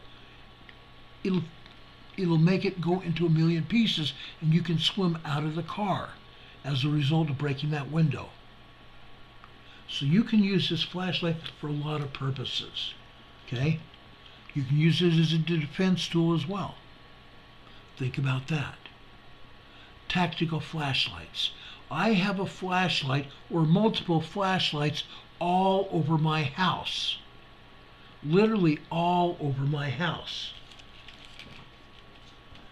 I've got this flashlight. This is a very bright flashlight as well. Okay? This flashlight runs on 3 AAA batteries. 3 AAA batteries.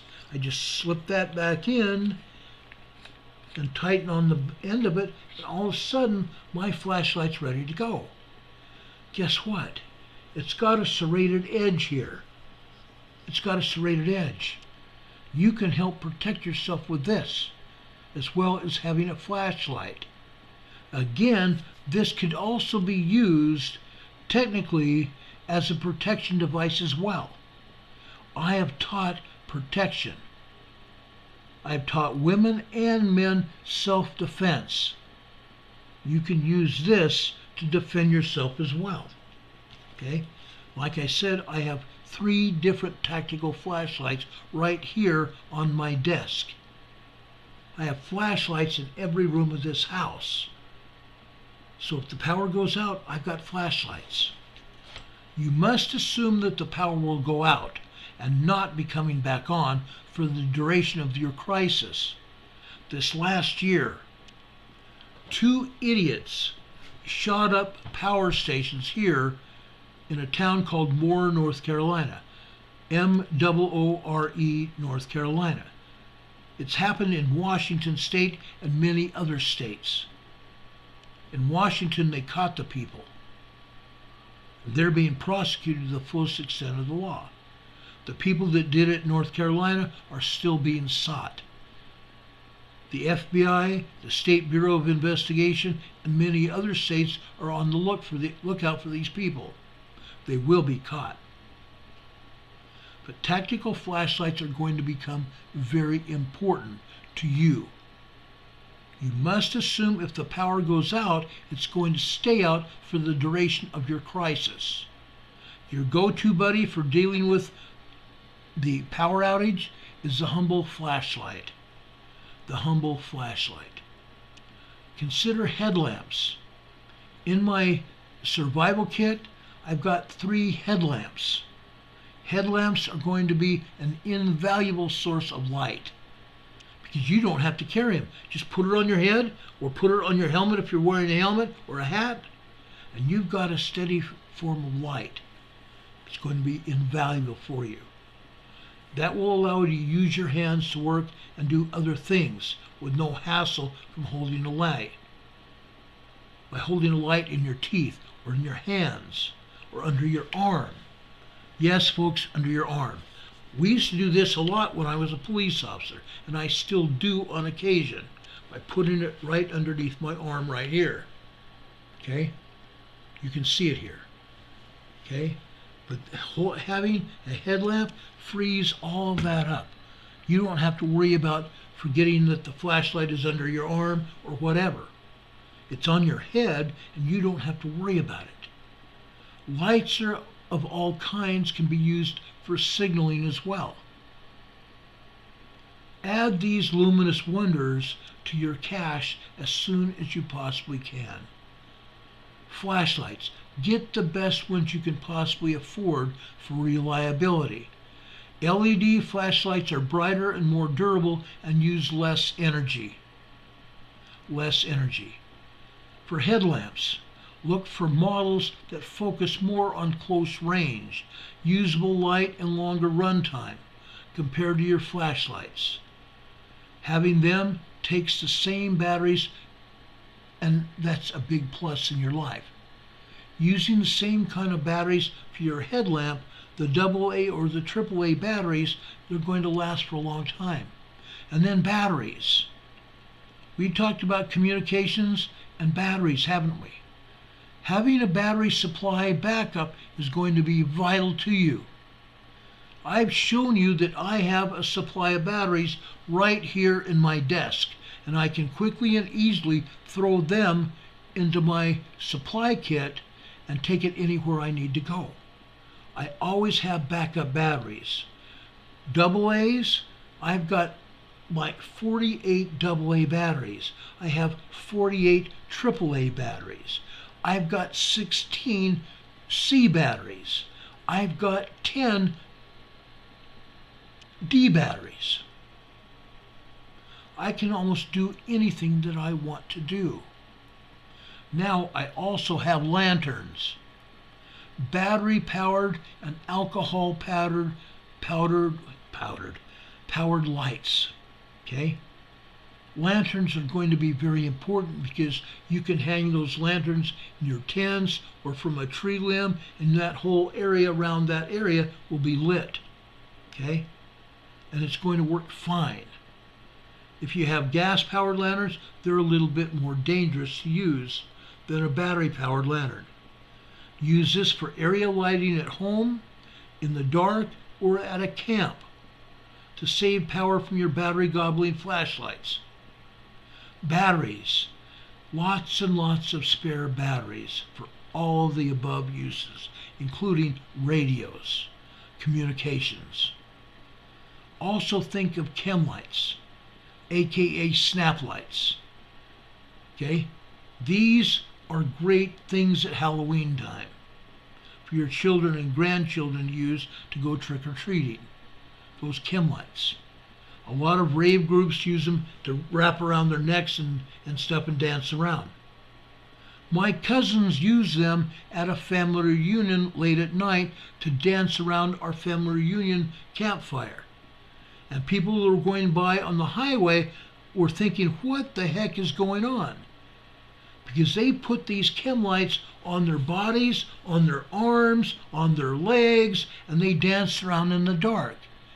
And people going down the roadway were going, what the heck is going on there?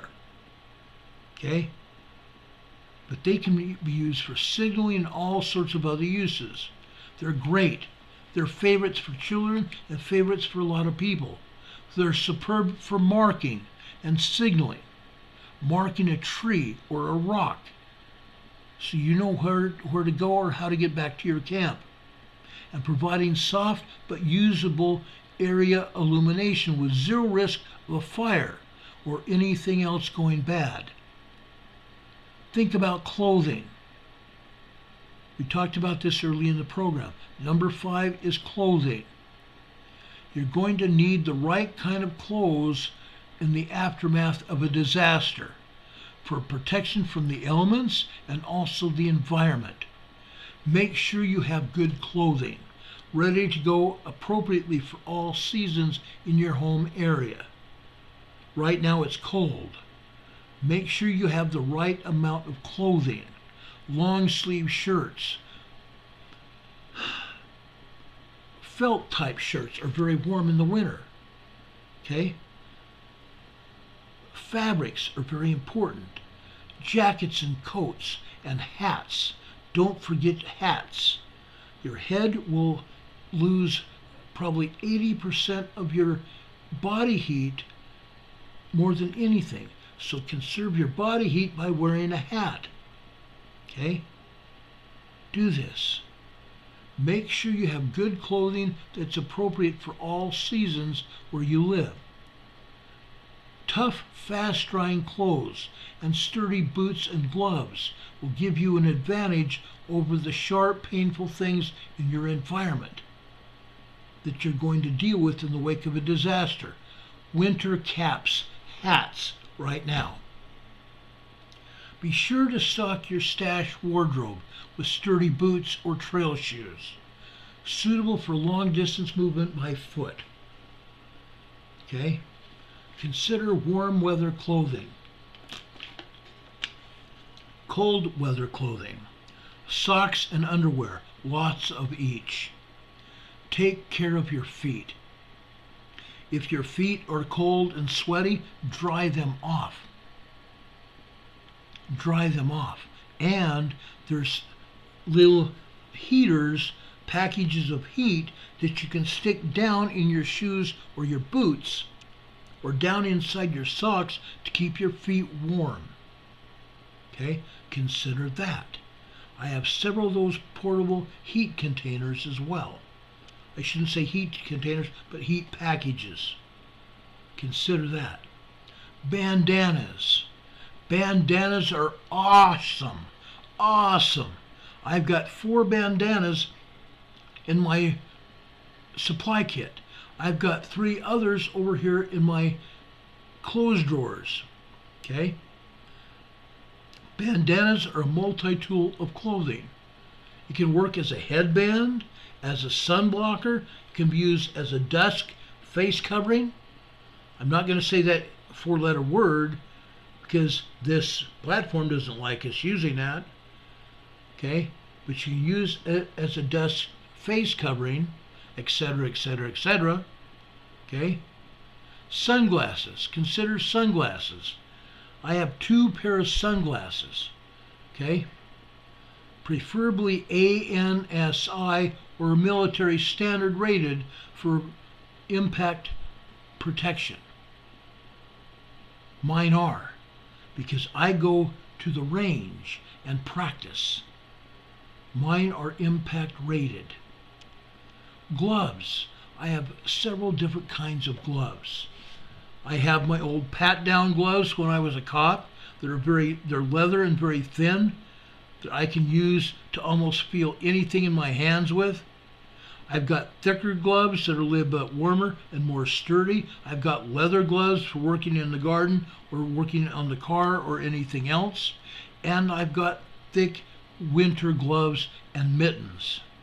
Okay, those are great. Keep gloves on your list. Sturdy classic leather work gloves and light thin technical gloves. You're going to use both of those kinds. Cold weather protection. While you're at it, don't forget to get a few wool blankets. Wool blankets, I've got several of those now. And put one in your car's trunk so you can keep yourself warm without the engine running. Now, communication. We talked about communications a lot.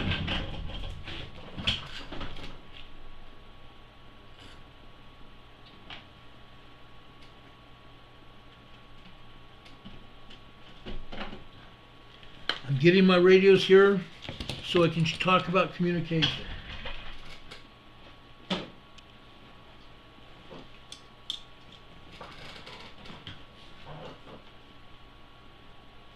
Okay. I've asked all of you to get an AM/FM weather radio. An AM/FM weather radio.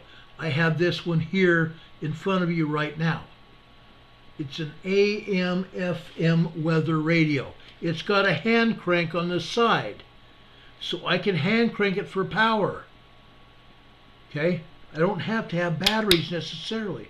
I've also got up here, if I turn this sideways, I can power it from a solar panel on top of the radio. I also have this. Okay? Let me show you this. Okay? Let me show you this. See this battery right here? This is the emergency battery. Okay? I can keep that emergency battery charged by this hand crank right here. I can charge that emergency battery with this hand crank. These other 3 batteries here are used for normal operation of the radio when I don't want to use it, but I don't want to plug it in. I can plug it in to the house current as well, but I can use it on battery power as well. I can use it on emergency battery power here by using the hand crank. Okay, it's great. I use it all the time. I encourage each of you to get one of these radios. Now, it doesn't have to be exactly like this. It does not have to be exactly like mine. I've got 3 different kinds of emergency AM/FM weather radios. I have 3 different kinds. I also, over here on top of my printer, right here, is a police scanner. That police scanner is also able to tune in to the local weather radio frequency. I can tune in to the regular weather radio frequency with that. I also have another device here. It's called a handheld police fire department radio scanner. This also has the ability to tune in the weather channel here. I can also use this radio to find out what the police and fire department and ambulances are doing in my area.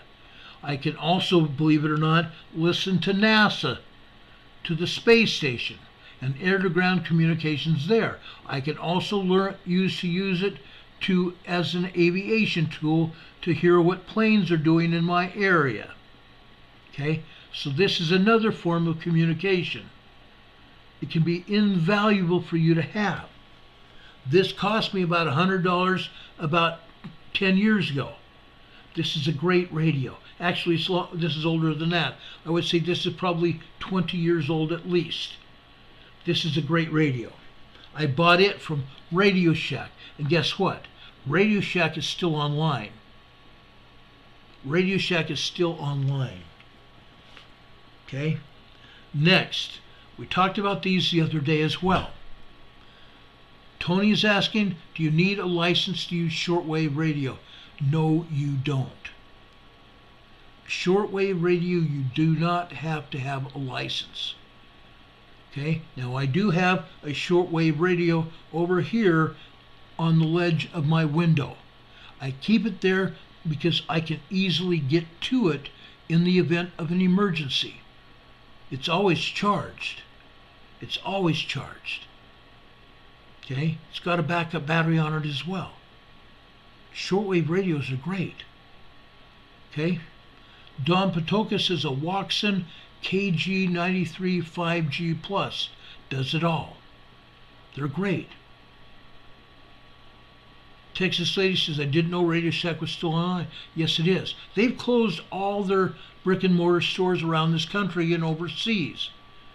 But they still have an online facility where you can order things online, including these police scanners and even these.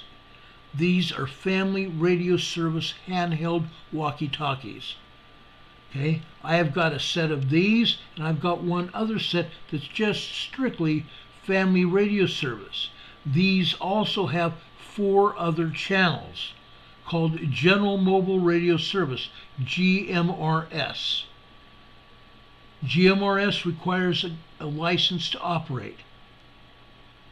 It requires a license to operate.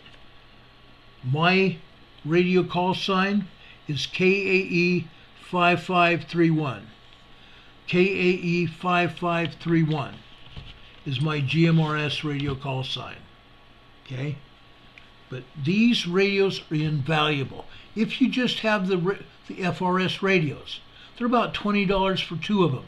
You can buy them at Walmart or Target or Shields or REI or any of those other stores that I mentioned earlier. Okay? $20 for 2 of them. There are 10 channels, folks. Say if one channel is busy, you can always go to another backup channel. In your emergency plan, when you write your emergency plan, you need to know that all of your family members have to know that in the event one of the channels is busy, you can always go to another channel. And you also need to do this. Write that information in your emergency plan. If channel 1 is busy, we go to channel 3 or channel 5 or channel 7, then we go back to channel 2 and start over. Go 2, 4, 6, 8 or 2, 5, 7, 9, whatever. You have a backup channel to go to. Okay? In case one channel is busy, you always have a backup channel you can use to talk to your family, your friends, or those that you are with. But understand that these radios are line of sight type only. Okay? If the person you're trying to talk to is on the other side of a mountain, it's not going to work. You're not going to be able to reach them. If they're down the street, yes. If they're in the same campground, if they're not too far away and the trees aren't interrupting your signal, you're probably going to be able to talk to them. On a trip, when you've got one of these radios in your car and one of the radios in another car ahead of you or behind you, you can use these to communicate. So if there is an emergency and you're going down the road and you have 2 or more cars, guess what? Make sure everybody has one of these radios so that you can communicate out on the road during an emergency situation. Okay? Family Radio Service Radios, FRS for short. Another thing that I have here, and I've had this for, oh gosh, since I was 18, 19 years old. This is also a General Mobile Radio Service radio. This also broadcasts a lot stronger signals. I could talk like 10 miles away with this radio. Most of the time, it was just what they call barefoot or single channel. Okay? Barefoot or single channel. Point to point. But I also have the capability with this radio to use repeaters on the top of mountains to communicate. By simply changing a channel right here at the top of my radio, simply changing the channel, it becomes not just simplex, but it turns into a repeater type radio where you can use a repeater on a mountaintop to broadcast your signal stronger to a larger area. A larger area. The repeater takes a signal from this radio or a home radio and broadcasts it to the top of the mountain. The repeater. The repeater amplifies that signal and sends it back out. So now the signal is even stronger and it gets to a larger area so you can talk to people 50, 100 miles, 1,000 miles away. I have done that. I have done that. From the top of Palomar Mountain, I have talked to San Francisco. The top of Palomar Mountain in northeast San Diego County, I have talked to San Francisco. I have also talked to Hawaii. Yes, Hawaii. Okay, consider that. Then also this. This is a Baofeng radio. It's a ham radio. It's an amateur radio. Okay? This Baofeng ham radio you can literally talk all over the world with. I can talk from my home here to a repeater on a mountainside about 2 miles away, and that repeater will amplify my signal and send it back out to a larger area. So I can talk with someone that's maybe 50 miles away or 5 miles away with this radio. Ham radios require a license to have. For about $10, you can take your license test. You can take a test to be able to get a license. Okay? I've got a study booklet right here in my library. Over here in the corners, I got my bookcase here. I've got a study booklet for that test. I advise that each of you keep one of those study booklets. That way, if you ever need to take your license tested again, the exam, you can. If you renew it in time, you don't have to take the exam again. But having a ham radio is very important. Very, very important.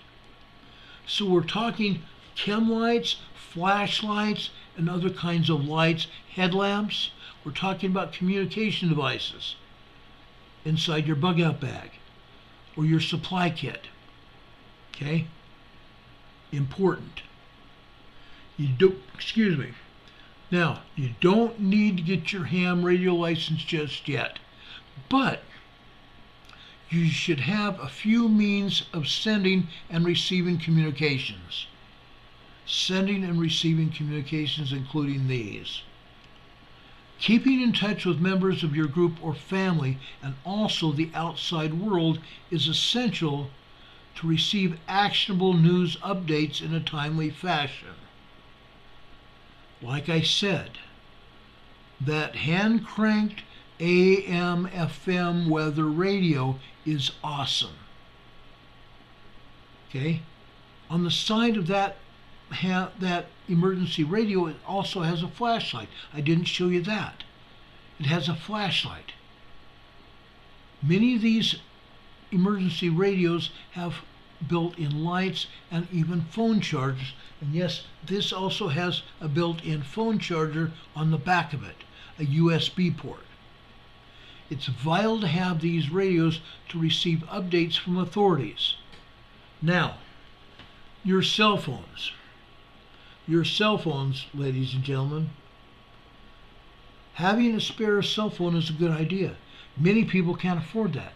I have a spare cell phone, my old cell phone that I used to use, in my desk. It's still good.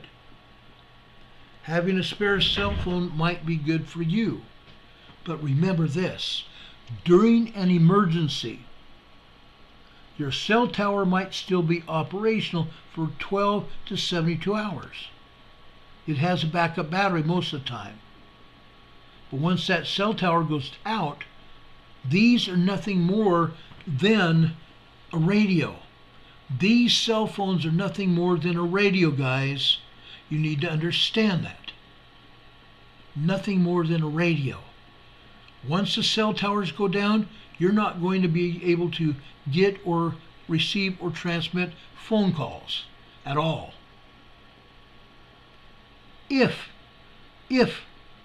you're able to, you might be able to text message people if the power goes out.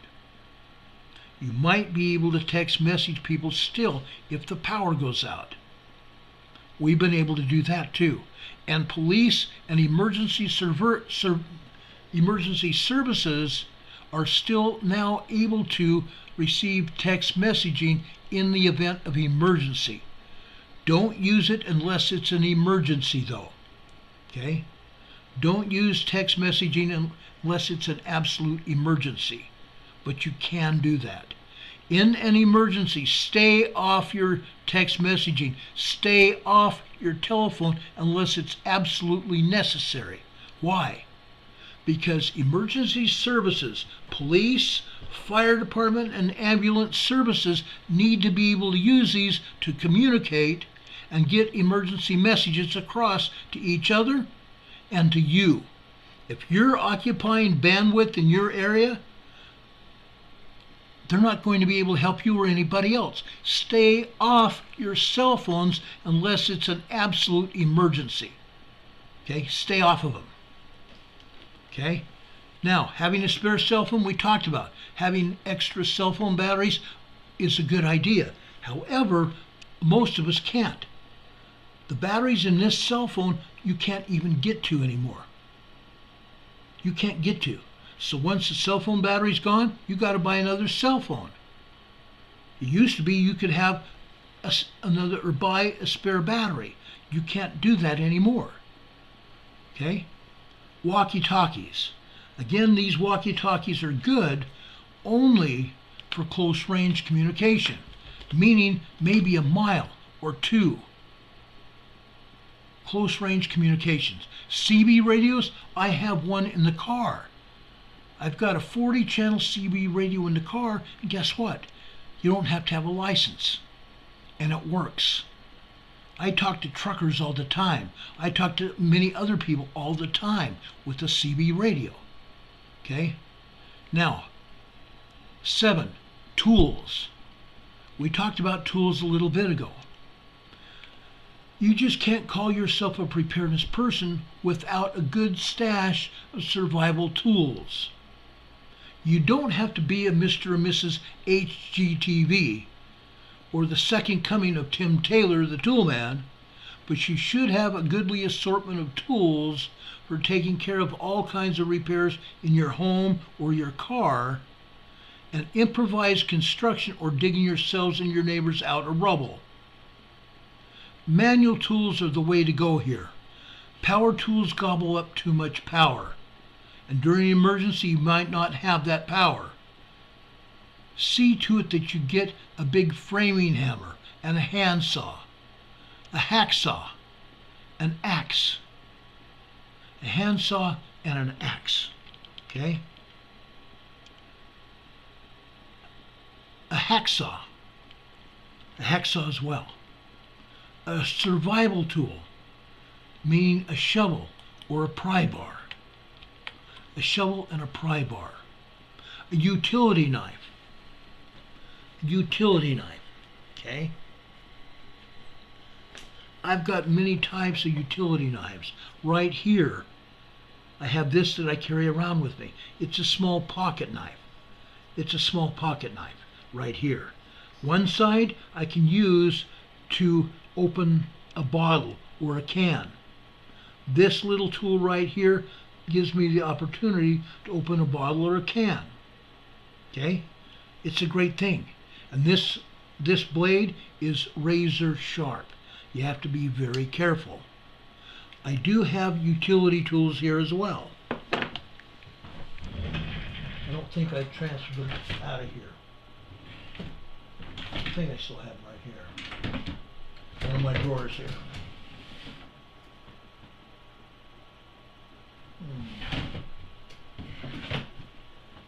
Oh, right here. I'm sorry. I do have them right here. Okay? A utility tool such as this. Okay? This has got a pair of pliers here. It's got several different kinds of knives here as well.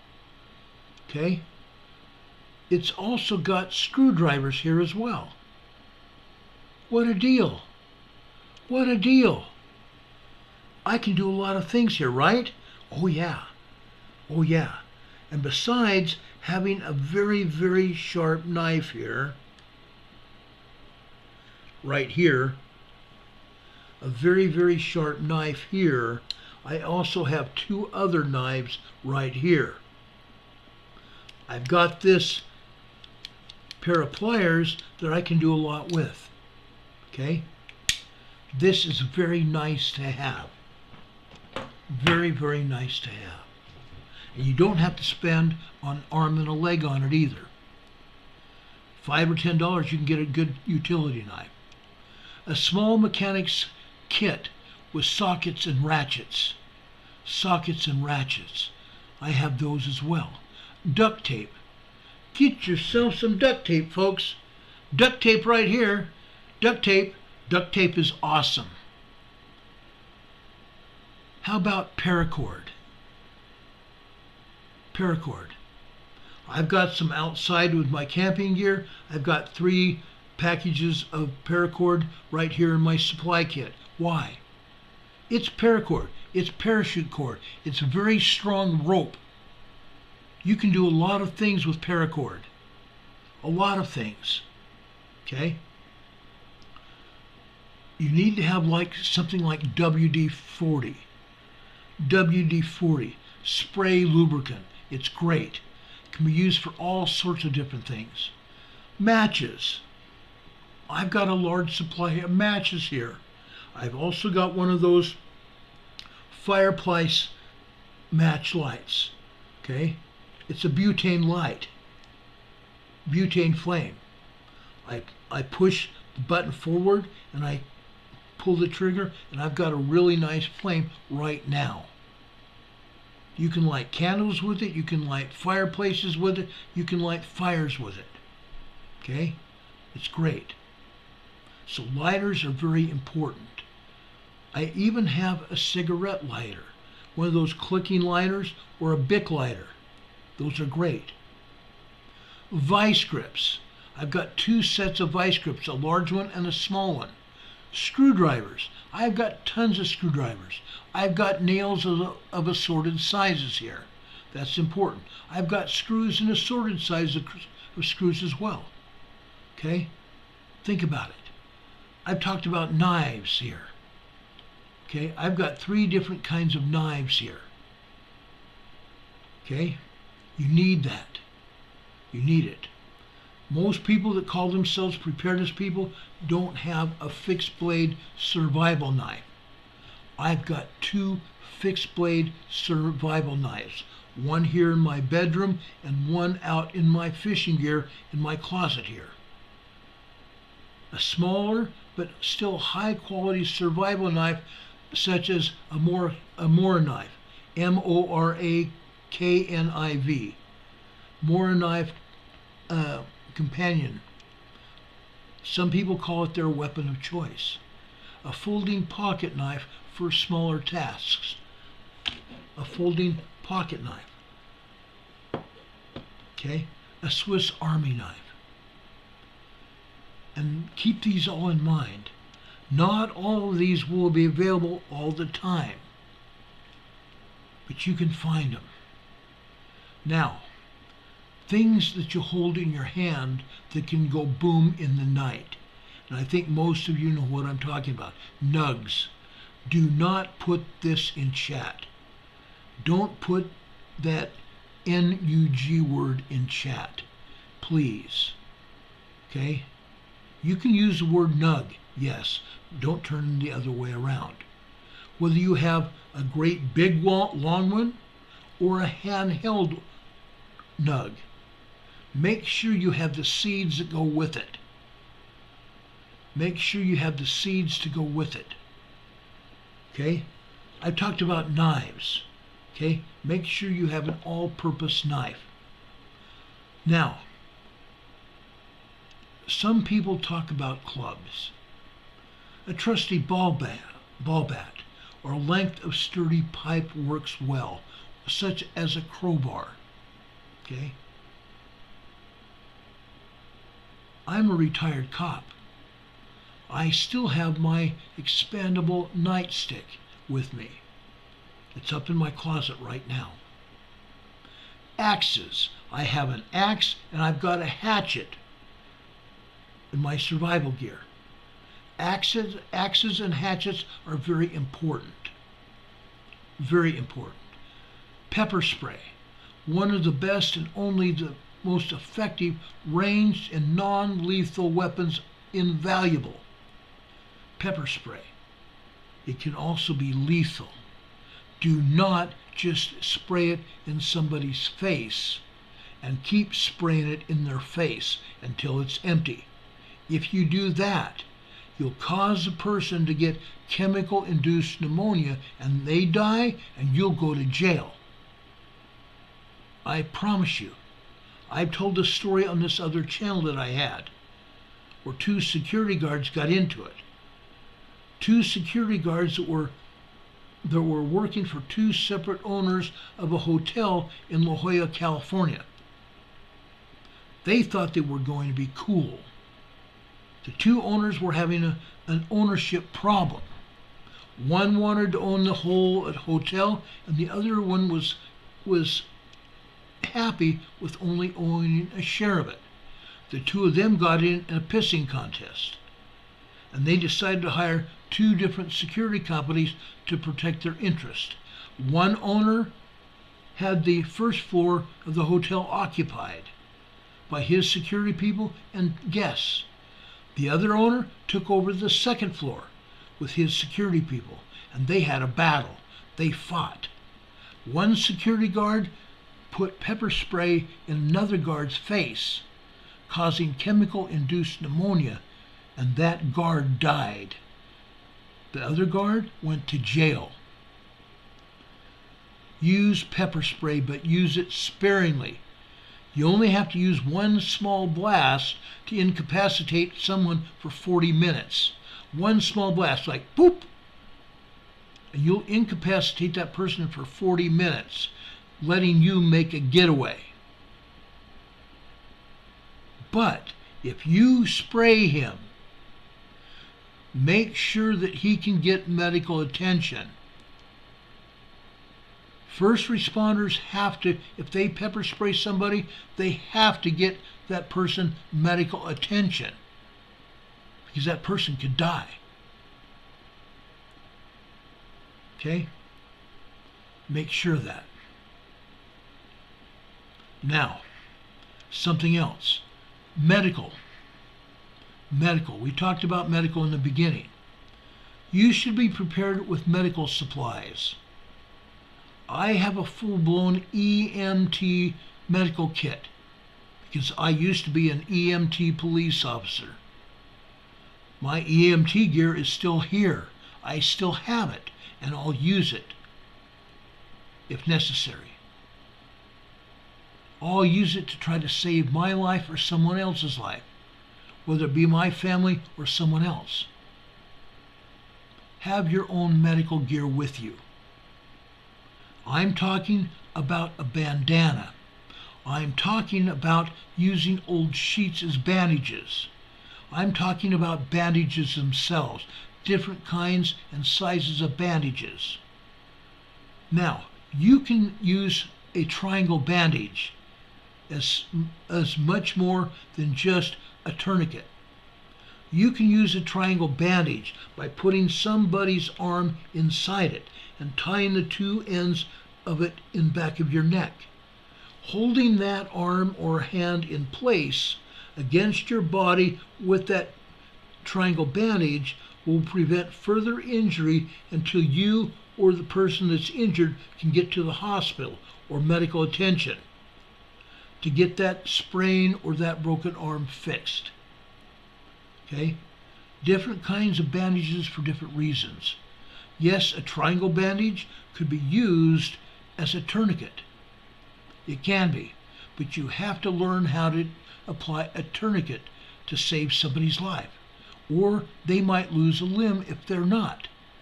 You don't want to be the cause of a lawsuit from somebody losing their limb because you used a tourniquet. You can use a tourniquet if you're trained. Okay? You will need proper professional medical training and to have the skills and the confidence to effectively intervene even in a minor medical emergency. And for the record, you are far more likely to need your medical skills than your weapon to save the day. Plan accordingly. Stock your medical bag with a minor trauma kit, compression bandages, gauze pads, hemostatic sponges or gauze, tourniquets, antiseptics, painkillers, antibiotics, and slings. Yes, you can buy that antibiotic ointment at any drugstore anywhere. Walmart has antibiotic ointment. A first aid kit, including Band-Aids, burn cream, moleskin, liquid stitch. What is that? What is liquid stitch, guys? It's sold all over the place in any store you go to. Super glue, medical tape, pain relievers, aspirin, Tylenol, anti-nausea meds, antihistamines, alcohol pads, tweezers, eye drops, prescription meds. Don't forget your prescription meds. Most doctors will allow you to have a 90-day supply of prescription meds. Make sure you get that. Prescription eyewear if you wear glasses, and contacts, plus your supplies for those. Feminine hygiene products you're going to need. We talked about a bug-out bag as one of your necessary supplies. Your bug-out bag, or your bob, is one of the most commonly discussed and most invaluable things you could have. Your bug-out bag is supposed to be stocked up with all kinds of items that we've already listed above, or at least a representative sample of them, in order to allow you to grab it and go when things look really bad. Or if you get stalled on the side of the road and you need that bug-out bag to go with you with the supplies in it, for example, maybe some food bars or a ready-made meal like you can get from Four Patriots, one of those meals in there, and a water. That way you can be able to get from your car to your home in an emergency or anywhere else that you may need to go during an emergency. Grabbing that bug-out bag and going is going to be very, very important. When things look really bad and you can't wait for things to work out where you're at, having a go bag is very important. If you cannot afford to have two sets of gear, you should make it a point to have a bob nearby your stash so you can load it and go in a hurry. Your bob should be durable. You cannot risk a blowout of your bob when you're evacuating. It must be comfortable. It lives on your back. So make sure the suspension and the straps on it work for you, not against you. Your bob should be personalized for you, and a bob for anybody else personalized for that person. It should be lightweight. Avoid heavy canvas and leather. Ounces make pounds, and pounds make pain when you have to carry it even long distances. You can find a comprehensive list of all these essentials to fill it with. Buying a bunch of gear won't make you safe. Your existing skill set can make or break you when a disaster strikes, so it pays to get ready now. It pays to get ready now. Beyond skills, there are a few more basic, painless preparations that you should put in place now, so you are not left scrambling when the sky gets dark and the mountains start rumbling. Learn basic survival skills. Don't overcomplicate anything. Focus on the most important ones and practice them constantly. Focus on improving your fitness levels. In the midst of all kinds of chaos, you're going to need to be physically strong to overcome whatever challenges that may come your way. High physical fitness levels helps your mental state by keeping you focused and overcoming stress levels. Mental preparedness. This is the toughest one to learn. It starts with you being honest with yourself and where you're at right now. Using visualization techniques. I don't know why I couldn't get that word out. Using visualization techniques to train your brain to react to emergencies, not overreact. Train your brain to react to emergencies and controlling your thoughts. Now, in closing, make a file with all your relevant personal documents and important information. Think about IDs, titles, mortgages, deeds. We told you to put those copies in those Ziploc containers, didn't we? Those Ziploc gallon baggies. Okay? IDs, titles, mortgages, deeds, medical records. Put your medical records and Social Security cards, copies of those, in another separate bag. You can have as many bags as you need, but keep them in separate bags so you won't have to go hunting through any one bag to find what you need. You'll already know what's in those bags. And on the outside of the bag, you can take a magic marker and put what's in that particular bag so you won't have to go hunting. Okay? Stashing it all in a flash drive might also be important. But then again, you're going to have your laptop or other computer to get at that information. If you put them in those bags, like I said, you'll have that information at your fingertips. Also, on your phones, make sure you can have a record, a picture on your phone of everything that's in your house in case there's an earthquake or other disaster that destroys your home and everything inside it. That way you can show your pictures to your insurance agent, make sure you have insurance, and make sure all that insurance paperwork is in one of those bags I just got through telling you about. But make sure you have pictures on your phone showing everything in your house so you can show it to your insurance person and at least be able to get some money for what you had. That's important. If you put it on a flash drive or on your computer, make sure you have it encrypted. Make sure you have it encrypted so not just anybody can get access to that information. Keep that information with your bob. You can put your laptop in your bob when you leave your office or when you leave your house.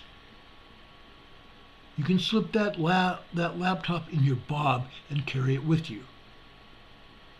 You can slip that flash drive in your pocket or in your bob or your survival stash.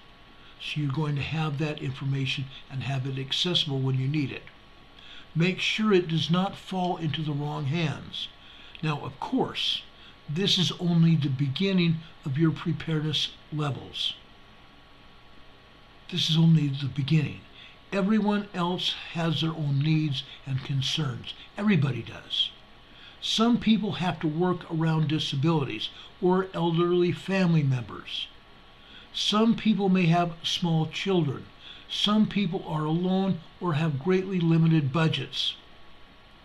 The best way that I have found to start getting survival items and making preparations is to just start. Start now. There's no better time to do it but now.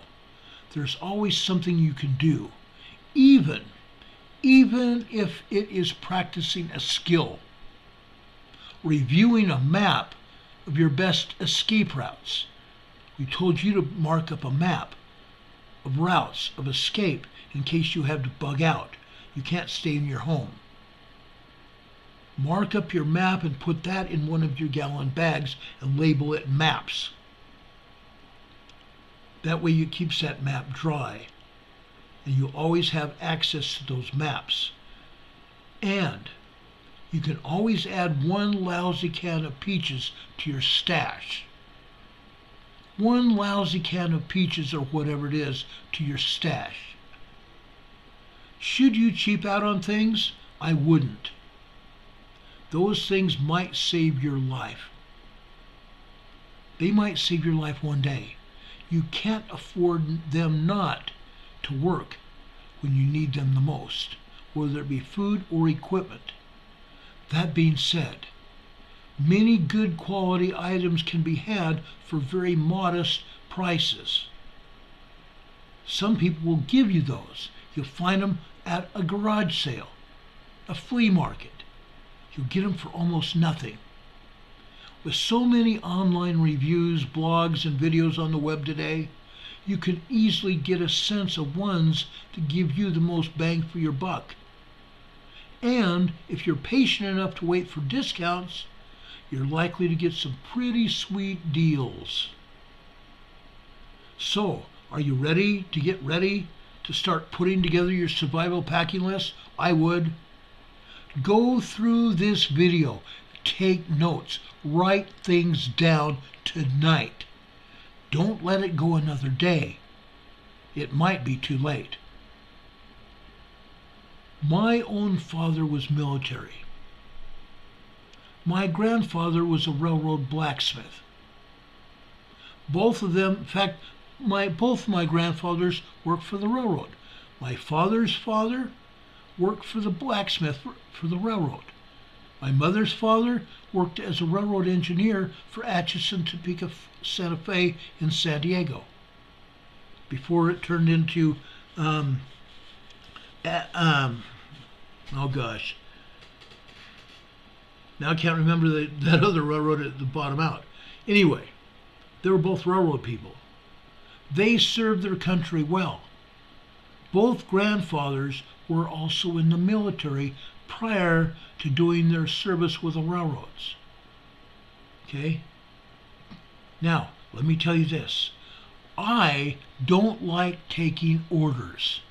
Even as a police officer, I hated being given an order to do something.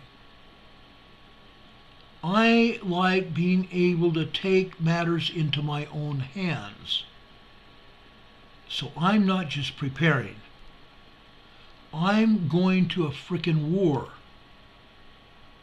I'm going to a friggin' war to provide for all of us. That's why I'm doing this program. I'm going to a friggin' war for each one of you and for all of us. The best of the best survival and preparedness content is out there. The best of the best survival and preparedness content is out there. It's there for your use. You've got to find it. I'm giving you that information right now and more. Now, say your spouse is questioning why all that stuff is in the garage or in the spare bedroom. They're questioning you why that garage or spare bedroom is starting to look like a mini Bass Pro Shop. Your only defense is, I don't know what type of emergency we're going to get into, when or how long it's going to be. But I doubt I can get what we need when that time comes. So we are preparing for that day. Now your spouse or your friend, yeah, Burlington Northern Santa Fe. Thanks, Michael. I appreciate that. My one grandfather worked for Atchison, Topeka, Santa Fe, and Burlington Northern took him over and became Burlington Northern Santa Fe. Thank you. Anyway, if your wife or your spouse or your friend that's there with you starts getting concerned about what you're doing in your garage or your spare room, just tell them you're getting what you need for you and your family, your loved ones, when that time comes. The best way to start is going to preparedness websites and Pinterest. Always ask yourself these questions: who, what, where, when, and why. With very few exceptions, you will find everything you do or need to learn or need to acquire. And that will take on a layered format. 2 examples, fire and water. 2 different formats. One for heat and the other for putting out the fire or drinking. First, fire. Although one of these might be sufficient, you should have a few more options. Storm-proof matches, barbecue lighters, fireplace lighters, a magnesium fire starter, and something to catch fire. White, cotton makeup removing pads, dryer lint, guys. Oh, that stuff is great, especially if you put a little Vaseline with it. Oh, it's going to be great. I also carry a handful of scrap cedar tinder. Scrap cedar tinder. Oh, that's great fire starter. Okay? Every time I used to have a fireplace with pallets around. There used to be a pallet making facility not far from my house in Denver. I went there and picked up pieces of oak to burn in my fireplace, and there was all sorts of little tiny pieces of spare cedar pieces of wood. I have little baggies of cedar wood all over in my survival kit. I carry a handful of scrap cedar tinder. Pick up scraps of paper as your adventure is on. Wherever you go someplace, if you're going to be out in the woods, you see scraps of paper, pick it up. You can burn it to start a fire. Second, water. We talked about fire and water. Water. The life straw is essential. 1 person. 1 per person.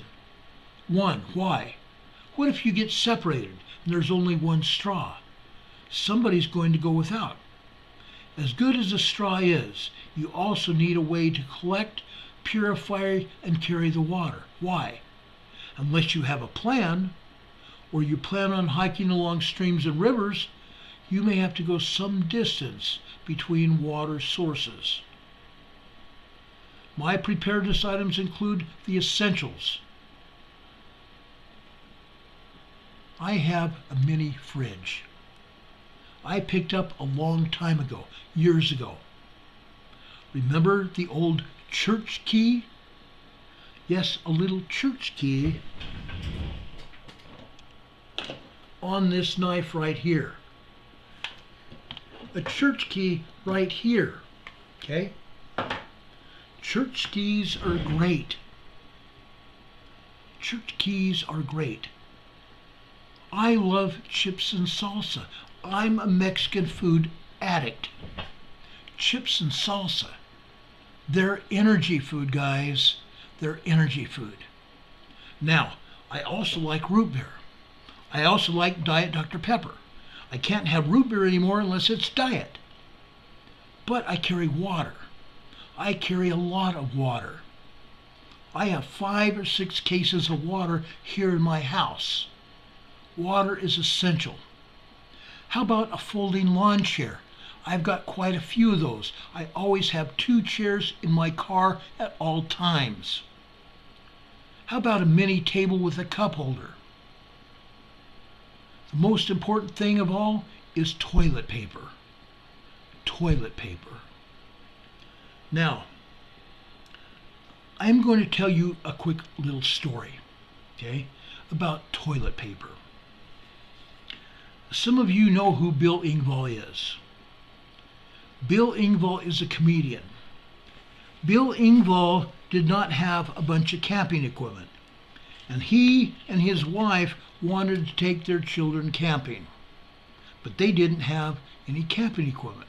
So good old Bill went to Walmart, and he started getting this and he started getting that at Walmart. Great survival things, really great things.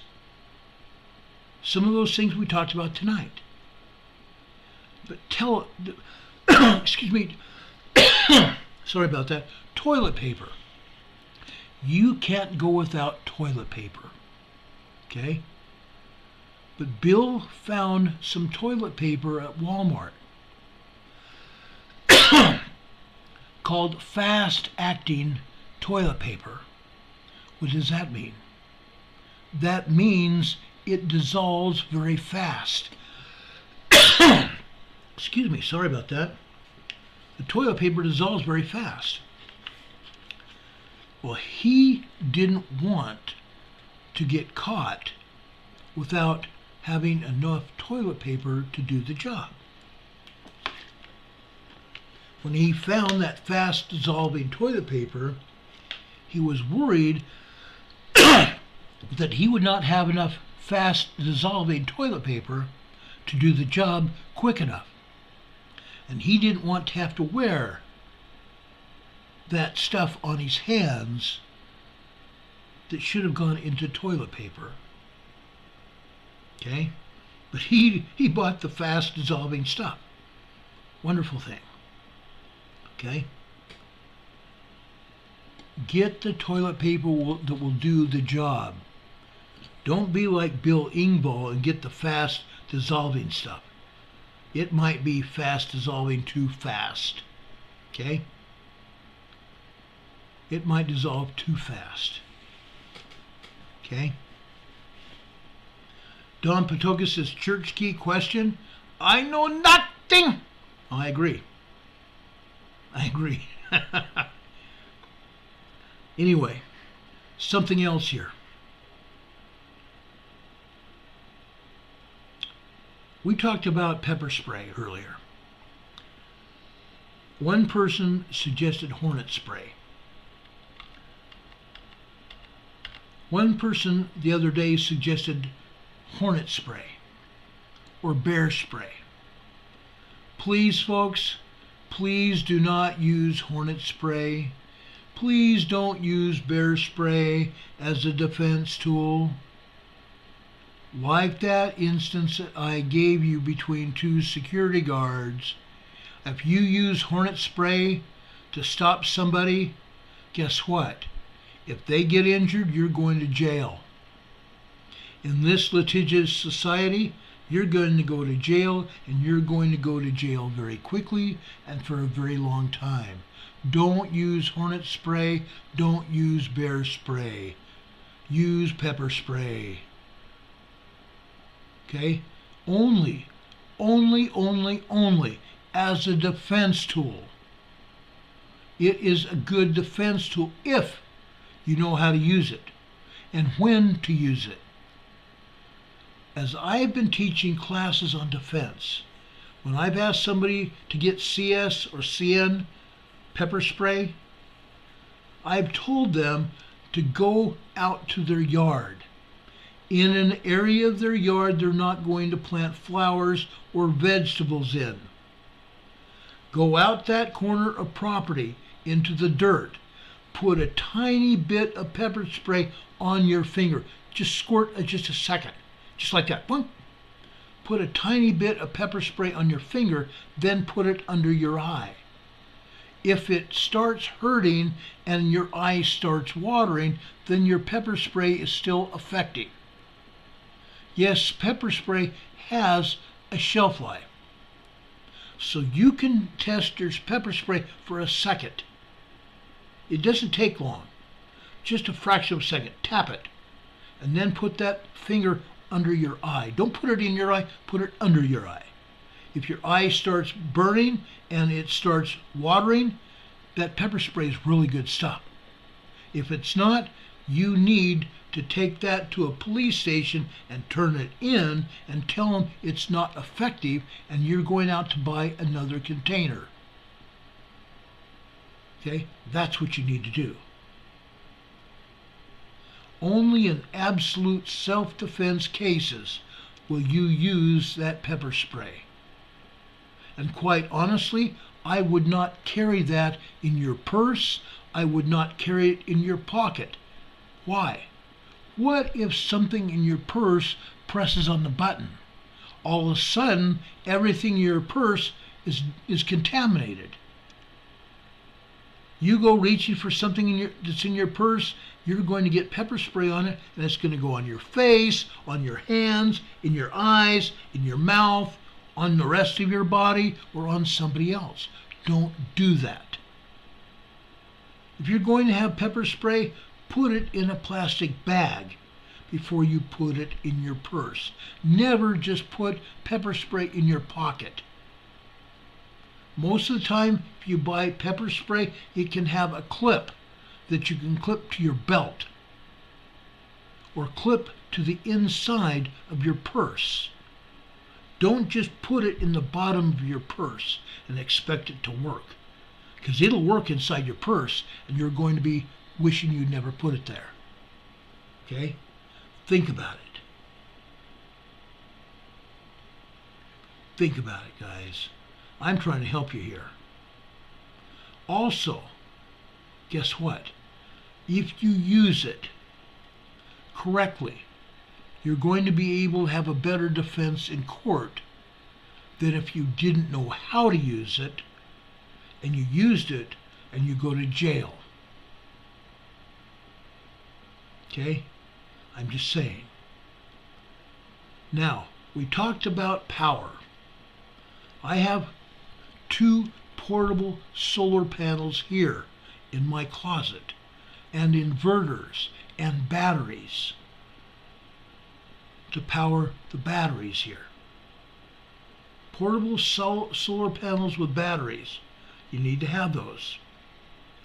You can plug your ham radios, your detectors, we've got radiation detectors, whatever. Those require power. You can plug them into your batteries to keep them charged. Okay? Now, a couple of suggestions. A hobo tool for eating instead of disposable utensils. A hobo tool. You can find those at Walmart. You can find them online. Okay? Now, less garage tools in your supply kit. Have a Leatherman. Have a Leatherman super tool and a collapsible bow saw. My collapsible bow saw is outside with my other tools. A Leatherman and a collapsible bow saw will get you a long way. A combination hammer and a hatchet. A combination hammer hatchet is also good. Those are also out in my closet with my camping gear. Don't forget it. Lots and lots of paracord. We talked about paracord. Paracord comes usually in 500 feet packages. I've got 3 packages here. I've got 3 packages down in my 72-hour kit. I've got another 3 or 4 packages out with my camping gear. Lots and lots of paracord. Camping plates and bowls will become invaluable. I have stainless steel compartment trays. I have stainless steel plates and bowls. Titanium is even lighter and stronger, but it's also twice the price. Okay? Think about it.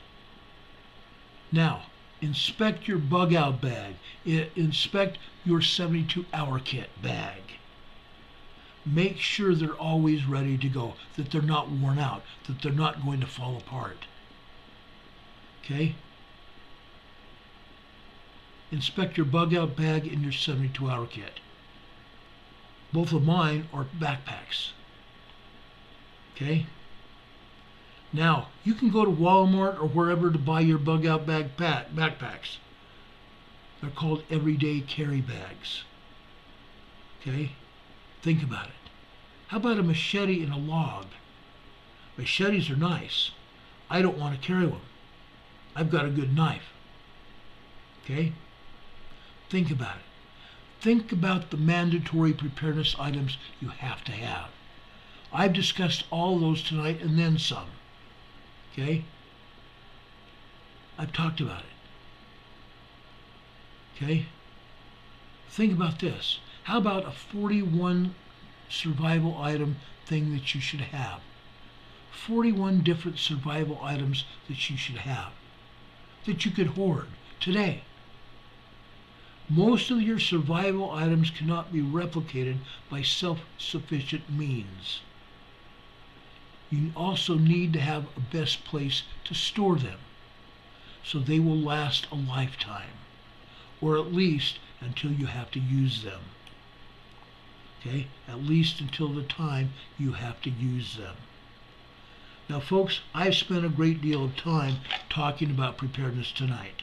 I did it purposefully. We have had some 5.0 earthquakes today around the globe.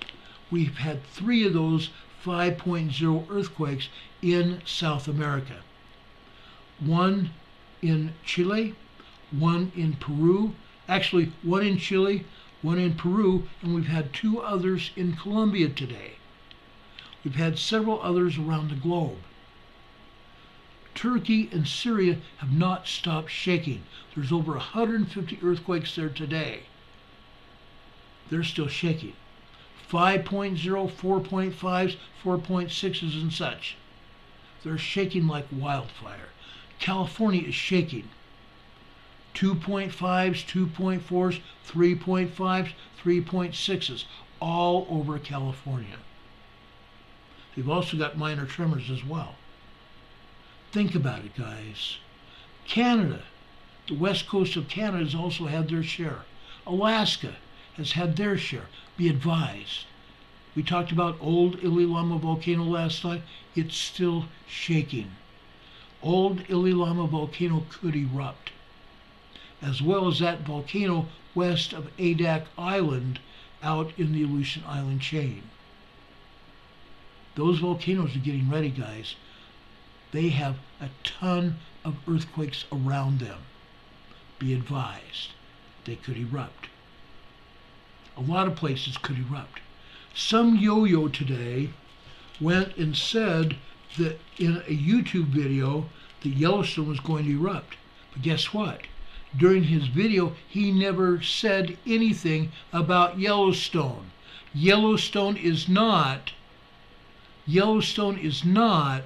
going to erupt anytime soon. Yellowstone is not going to erupt anytime soon. I can state my reputation on that. If it's going to erupt, I'm going to tell you that it's going to erupt. I think we're going to have the Cascadia event and or the New Madrid event before Yellowstone erupts. Think about it.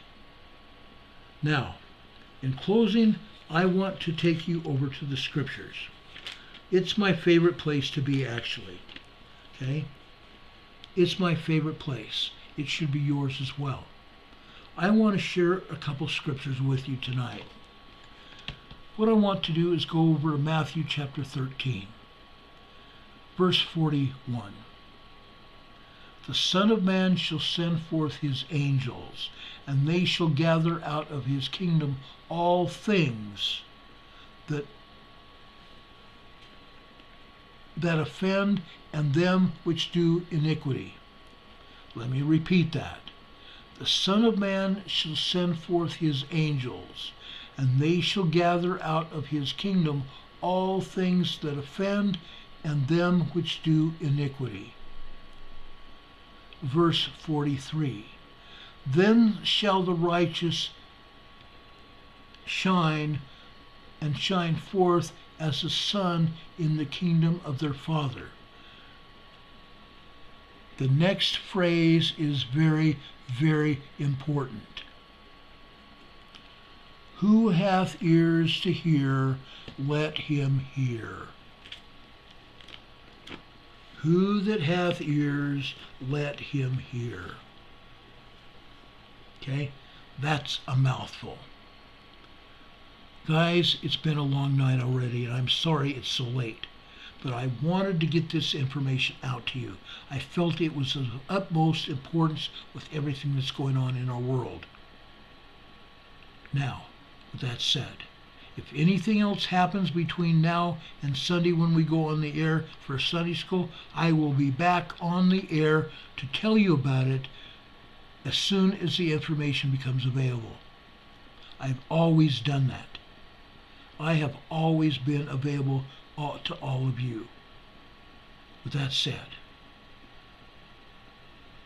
as Walter Cronkite has said, and that's the way it is. Friday, March 10th, 2023. For Emergency Management Associates, this is Ron Tyler. I hope you have a great night and a better tomorrow. Enjoy. Get prepared now. Take this program into your hearts. Write things down. This is your preparedness video right now. We're going to have a few others about different topics, but this one is probably one of the most important that we have ever done. Write it down. You now have a source on this channel for emergency preparedness information. That's what we do best. Emergency preparedness information. I hope you have a great night. May God bless you. May God keep you in the palms of his hands. God be with you until we meet again. Have a great night, folks. God bless you. God be with you till we meet again. We will see you on the other side. Good night, everybody.